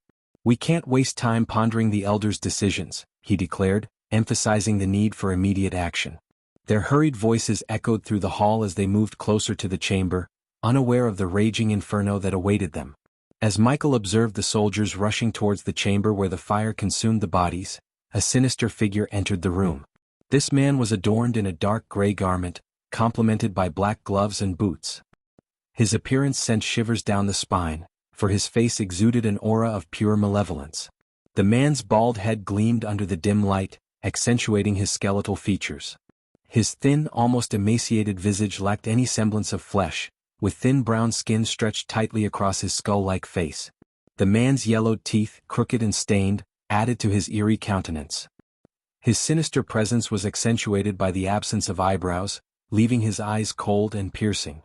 As he arrived in the hall, he took a moment to sniff the air, his senses attuned to the scent of death that permeated the space. "I smell death in here," the man spoke, his voice sending a chilling shiver through the air. Chapter 1003, Cruelty of the Sky Hall. Michael clung to the ceiling, his gaze fixed on the bald and eerie man as he scanned the hall. With a sudden movement, the man's eyes flicked upward, but to his dismay, he found nothing but empty space above. Michael, swift as a spider, had deftly evaded his gaze. Meanwhile, the soldiers returned to the hall, carrying a lifeless body with them. The rest of the soldiers remained busy, attempting to cast spells and activate safety runes in an effort to extinguish the fire. However, their efforts proved futile against the flammable liquid that Michael had drenched the bodies with. The flames continued to dance and rage, defying all attempts to be subdued. The soldiers carefully laid the charred body on the ground, its once vibrant form now reduced to a blackened husk. Smoke curled upwards from the smoldering remains, filling the air with an acrid scent that hung heavy in the hall. Ashes fell gently, cascading down like black snowflakes, remnants of what once was. It was a stark reminder of the destructive power that had been unleashed upon the corpses in the adjacent chamber. The flames had consumed them with an intensity that left no trace of their former selves, transforming them into mere ashes and smoke. The creepy man crouched down beside the burnt body, his nose almost touching the charred flesh. It was an eerie sight, reminiscent of a predator savoring its prey. Even though the soldiers wore heavy armor that concealed their expressions, the tension in the air was palpable, and Michael sensed their discomfort. Unexpectedly, the man sniffed the entire length of the body, his actions resembling someone indulging in a forbidden pleasure. This sent a shiver down Michael's spine as he watched from his vantage point on the ceiling. "I smell something peculiar. A primordial flame." The man spoke, his words carrying a strange mix of curiosity and anticipation. His revelation startled Michael, leaving him intrigued and unnerved. One of the soldiers, attempting to shed light on the situation, spoke up. "Elder, Noah used his primordial flames during the battle above."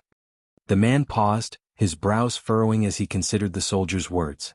"I don't detect Noah's presence in these bodies. This is the work of another force entirely. There's no point in trying to extinguish the fire, it's beyond our control. Someone has dealt a devastating blow to Elder Gravesinger's operation," he concluded, rising to his feet with a sense of urgency and purpose. Michael absorbed their conversation, realizing the gravity of the situation. It seemed that his actions, combined with Noah's fiery display above, had disrupted the Sky Hall's plans. Despite the risks involved, Michael felt a sense of satisfaction for successfully infiltrating the Sky Hall. Not only had he thwarted their plans of building an army, but he was also gaining insights into the strength of the Sky Hall. The creepy elder's presence confirmed his suspicions. This elder possessed immortality, making him a formidable adversary. However, something about the elder's demeanor unsettled Michael, creating a deep sense of unease. "Now, it is time for someone to be held accountable for this grave loss," the elder commanded the two soldiers standing before him, his voice sending a chilling shiver down Michael's spine. The elder's words held an ominous weight, as if someone would soon face dire consequences for their failure. Michael observed the scene from above, remaining hidden, and sensed the soldiers' uneasiness as they received their orders. The two soldiers retrieved a small orb from their pockets, which fit snugly in the palm of their hands. With a sense of urgency, they activated the orb, causing it to glow and pulsate with a vibrant energy. Michael watched as the orb illuminated the room, casting an ethereal glow across the hall. Suddenly, a voice emanated from the orb, resonating with a faint echo. "Squadron 12, report to the Hall of Runework immediately," the voice commanded, its urgency evident. Michael listened intently, hidden from sight as the voice continued. "Most of the squadron is injured from their encounter with Noah. Proceed with caution." The creepy elder's eyes narrowed, a sinister smile playing across his face. "Send all of them regardless of their injuries," he declared in a bone-chilling tone, relishing the opportunity for further mayhem. Moments later, a group of 6 soldiers entered the hall, adorned in tattered silver robes that bore the marks of their battle with Noah. The robes were torn, bearing scorch marks and stains of blood. Fatigue weighed heavily upon their features, their bodies marked with bruises, and their hair disheveled from the intensity of their recent struggle. The soldiers stood before the elder, their weary gazes meeting his malevolent stare. The tension in the air was palpable as the elder prepared to address them, his voice dripping with a twisted enthusiasm for the impending task at hand. The elder's eyes narrowed further as he stared at the soldiers, a chilling aura surrounding him. "Explain yourselves," he demanded, his voice laced with an unsettling mix of anger and curiosity. "Why did you leave your posts where you were supposed to guard the corpses for Elder Gravesinger?" The soldiers, trembling with fear, stuttered in their response. We heard commotion above and went to investigate," one of them managed to utter, his voice quivering. We found Noah and we fought him to try and stop him." The elder's eyes gleamed with a sinister light as he circled around the soldiers, sniffing the air around them as though he was enjoying the fear in the air. "And were you able to stop Noah from escaping the sky hall?" he asked, his voice dripping with anticipation. The soldiers, their voices barely audible, whispered in unison, "No." A devilish chuckle escaped the elder's lips as he continued to circle the soldiers, his presence oozing malevolence. "Then what was the point of leaving your post?" he hissed, relishing in their fear and despair. The soldiers shivered uncontrollably, their faces pale as the elder's relentless circling intensified. Every move he made, every word he spoke, exuded a sense of darkness and wickedness. Finally, the elder pointed a bony finger toward the charred body on the ground. "Look around you," he sneered, his voice filled with venom. "All the corpses you were supposed to guard have been reduced to ashes. The fire still rages, consuming the remnants of our plans." And in that moment, the soldiers could feel the weight of their failure crushing them, as the elder reveled in their despair, a true embodiment of malevolence and darkness. The elder abruptly ceased his circling, standing directly in front of the squadron leader, a man with fiery red hair at the fusion stage of cultivation. With an eerie gentleness, the elder cupped the leader's head in his pale, bony hands, a twisted smile creeping across his face. "Tell me," he whispered, his voice dripping with sadistic delight, "what should be the punishment for failing in your duty?" The soldiers trembled in fear, their eyes widened with horror, as the elder's touch lingered on the squadron leader's face, his fingers caressing the man's features. It was a hauntingly intimate gesture, sending shivers down their spines. And then, in a sudden shocking moment, the elder's teeth plunged into the squadron leader's exposed neck. Blood sprayed forth, painting the air crimson as the elder greedily sucked the life force from the leader's veins. The squadron leader writhed in agony, his desperate struggles proving futile against the elder's insidious grip. Michael, watching the macabre scene unfold with a frown on his face, observed the elder's true nature. It was clear to him now, this sinister elder was a vampire, and his instincts had been right all along. But for now, Michael remained hidden on the ceiling, watching the elder indulge in his dark feast, his mind focused on his mission and the greater threat that awaited within the depths of the sky hall.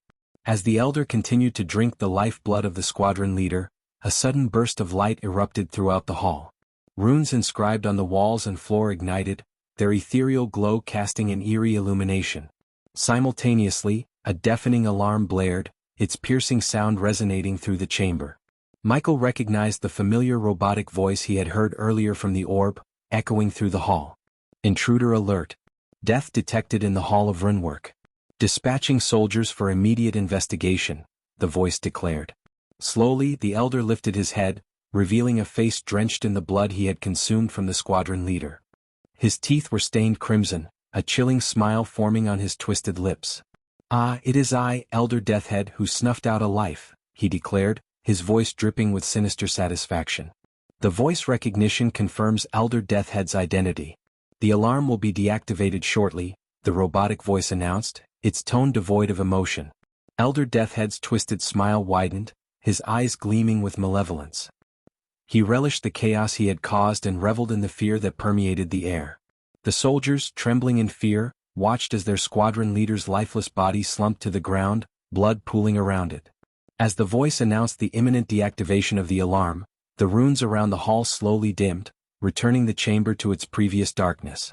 The oppressive silence hung heavy, broken only by the echoes of the alarm fading into oblivion. The soldiers stood frozen, their gaze fixed on Elder Deathhead, their minds paralyzed by fear. A sly smile curled on Michael's lips as he absorbed the crucial information he had just learned. The defense mechanisms of the Sky Hall were intricately connected, and the runes had a way of sensing when a life was extinguished, triggering an alert. Michael realized that killing would only bring unwanted attention upon himself, potentially jeopardizing his mission. Knockouts instead of kills, he murmured under his breath, formulating a new plan. He would use his skills to incapacitate the guards when necessary, rendering them unconscious but preserving their lives. It would allow him to proceed without setting off the alarm and alerting the Sky Hall to his presence. His mind raced with thoughts, drawing a parallel between the voice he had heard and the sophisticated artificial intelligence he had encountered in the past. Could there be a central core, a control center that governed all the defense mechanisms and surveillance systems within the Sky Hall? Perhaps there's a core, he speculated, his eyes narrowing with determination.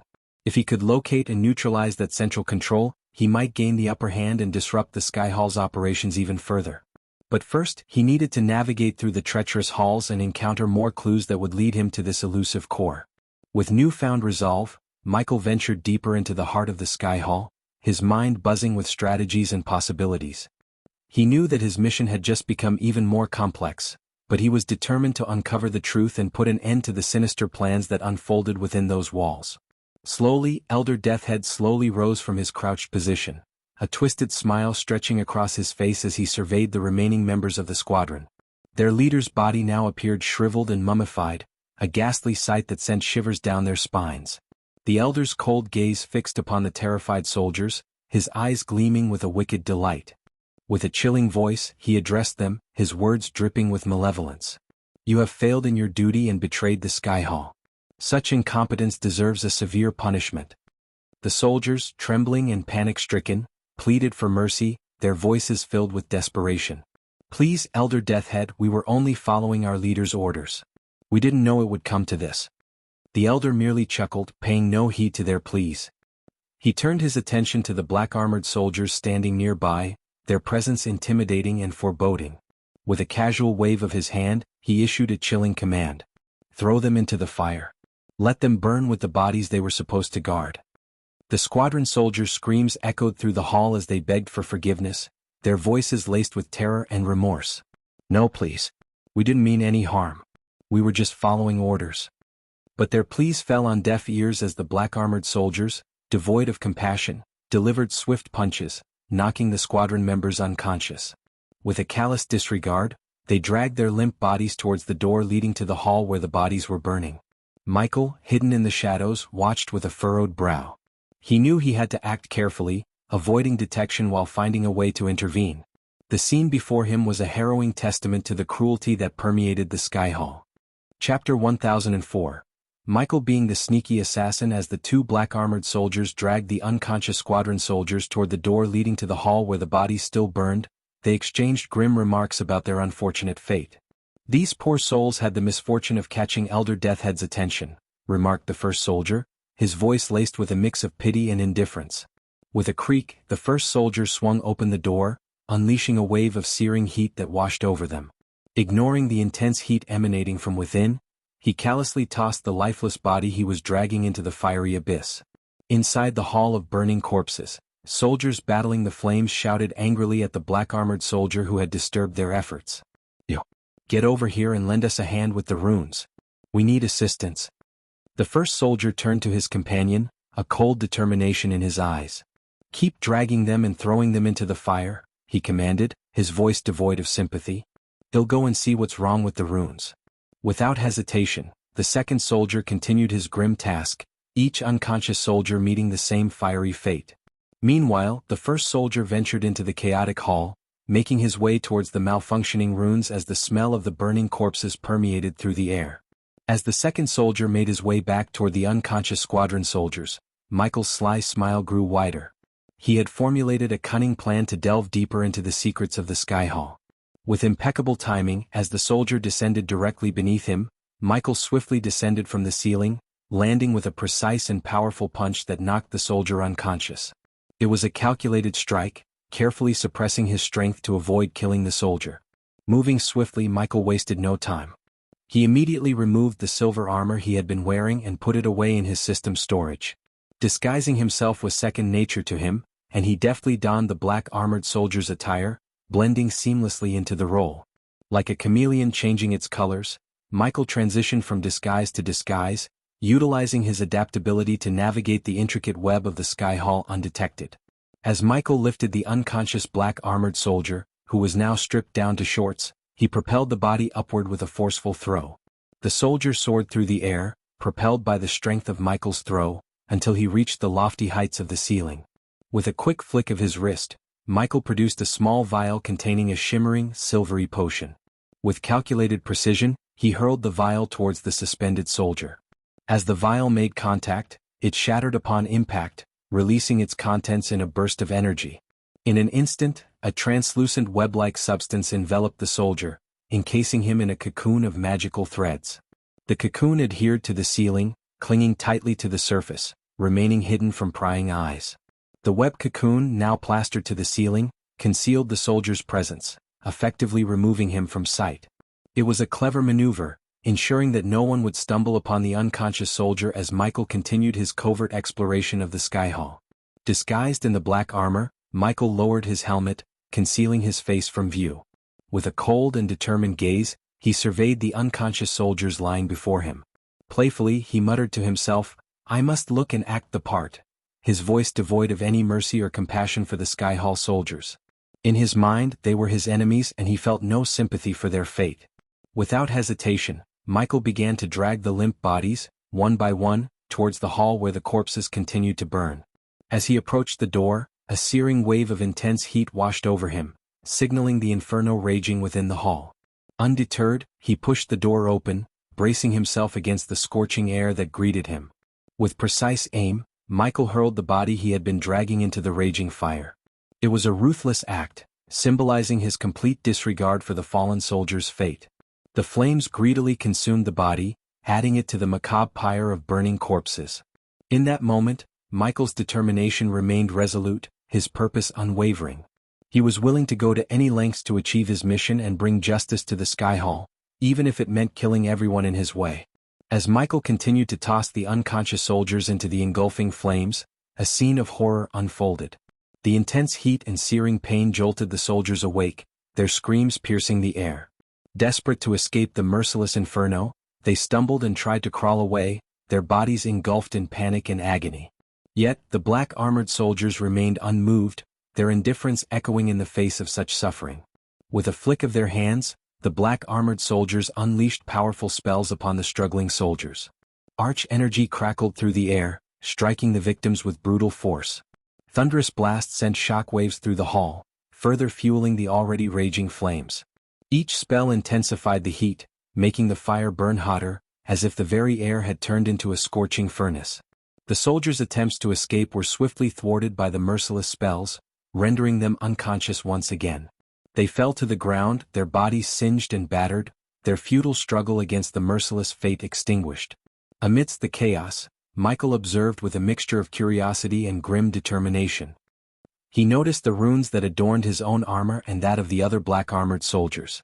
The runes shimmered and glowed with an otherworldly light, serving as a shield against the deadly flames. It became clear to him that these enchantments protected them from the fire's wrath, leaving them untouched while the rest suffered the merciless fate of the inferno. As the black-armored soldier returned to Michael's side, unaware of his true identity as the Dark Lord, he suggested that they should inform Elder Gravesinger about the events that had transpired. "We should go to Elder Gravesinger and report what happened here," the soldier said, his voice muffled by the helmet. Michael nodded silently, falling into step behind the soldier without uttering a word. They made their way through the labyrinthine corridors of the Sky Hall, their footsteps echoing in the desolate halls. The soldier mentioned that the elders would be furious, particularly because Noah had managed to escape the Sky Hall. Finally, they arrived at a relatively small hall, its atmosphere heavy with anticipation. In the center of the hall, a glowing array resembling a complex chakra pattern adorned the floor. Without hesitation, the soldier and Michael stepped onto the array, triggering a surge of bright light that enveloped them. In the blink of an eye, Michael and the soldier found themselves transported to the top side of the Sky Hall. They emerged into a familiar corridor, the aftermath of Noah's fierce battle evident in the chaos that surrounded them. The walls lay in ruins, crumbled and scorched, while soldiers hurriedly worked to clean and repair the devastated area. Amidst the scene of destruction, the soldier continued to speak. It's going to take a while to restore order here. Noah wreaked havoc on the Sky Hall. The elders won't be pleased. His voice carried a mixture of exhaustion and frustration. Michael remained silent, taking in the sight before him. He knew that his true intentions were far from aligning with the Sky Hall's interests. As Michael and the black-armored soldier made their way through the chaotic corridor, the silver-armored soldiers stationed along the path saluted them, acknowledging their authority within the Sky Hall's hierarchy. It became apparent to Michael that the black-armored soldiers held a position of high esteem among their ranks. Among the soldiers in the corridor, he witnessed many of them nursing wounds and injuries sustained during the confrontation with Noah. Some soldiers were seen drinking healing potions to expedite their recovery. Mixed in with their attempts to heal, Michael overheard a few injured soldiers cursing Noah with venomous words, expressing their frustration and anger. "Damn that bastard. He tore us apart. I hope he rots in the deepest pits of hell. What a bastard. He caught me off guard. Mark my words. God or not, I am going to get that son of a bitch." Michael listened to their bitter words and couldn't help but feel disappointed in Noah's actions. While he didn't share their sentiments, he understood their pain. However, he knew that their lives were not worth preserving, for they served the Sky Hall, an institution rife with darkness and malevolence. "How could he be my brother?" Michael muttered to himself, shaking his head. "Does he truly believe these soldiers deserve to live? They're just pawns in the hands of monsters." The thought of elders like Deathhead and Gravesinger being the farthest thing from heroes amused him in a dark way. Their very names oozed with malevolence and evil. Deathhead and Gravesinger. Truly fitting names for these villains, Michael murmured with a sardonic smirk, recognizing the irony in their chosen titles. As Michael and the black-armored soldier maneuvered through the labyrinthine corridors and halls, a thought lingered in Michael's mind. Despite his personal disdain for Noah, he couldn't deny the effectiveness of Noah's assault on the Sky Hall. It made him wonder about the extent of power that the grace bestowed upon Noah, allowing him to wreak such havoc. Finally, they emerged from the dilapidated structure, stepping out into a sprawling graveyard. The scene before them was haunting as countless headstones adorned the landscape, their names worn away by time and neglect. The graveyard seemed to stretch endlessly, shrouded in an eerie stillness. The air felt heavy with a somber atmosphere, and Michael wrinkled his brow as a sense of death permeated the surroundings. The trees that lined the graveyard stood tall, their leaves gray and lifeless, contrasting with their black, gnarled bark. It was as if even nature mourned within this desolate place. Michael took a moment to absorb the sight before him, his senses heightened by the lingering scent of death that seemed to cling to the air. A mix of emotions filled him, a tinge of unease but also a resolute determination to see his mission through. As they approached the front of the graveyard, the black-armored soldier led the way, guiding Michael through the eerie silence. Suddenly, their attention was drawn to a figure standing near a grand tombstone adorned in flowing crimson-red robes. Intricate skull designs embellished the fabric, hinting at a sinister presence. The figure turned slowly, revealing a towering orc with a commanding presence. Elder Gravesinger, his gaze piercing and his countenance calm, surveyed the surroundings with a stoic demeanor. His massive physique exuded strength and power, muscles rippling beneath the fabric of his robes. Elder Gravesinger's green skin carried the scars of battles fought and won, a testament to his formidable nature. His eyes, deep and intense, held a keen intelligence within them. The weight of his authority and the dark energy that radiated from him were palpable. As Michael stood before Elder Gravesinger, memories of his subordinate Dalar surfaced in his mind. It was during one of their conversations that Dalar had mentioned a book called the Book of Death, which he had studied meticulously to become proficient in the dark arts of raising the dead. In their discussions, Dalar had revealed that the knowledge within the ancient book had been passed down through generations of their family. It was said that an ancestor of theirs, a powerful necromancer, had compiled the book, recording forbidden rituals and incantations that delved into the realm of life and death. As Michael contemplated the connection between Dalar, the Book of Death, and Elder Gravesinger, a chilling thought crossed his mind. Could it be possible that Elder Gravesinger, as an orc elder of great influence, had access to this same knowledge? Did he have some connection to the Book of Death and Dalar? The idea sent a shiver down Michael's spine, for if Elder Gravesinger indeed had a link to the Book of Death, it meant that he wielded dark and ancient powers that could potentially pose a significant threat. Michael vowed to remain cautious, aware that his encounter with the Elder would require a careful approach, as he could be facing an opponent with knowledge and abilities far beyond his own expectations.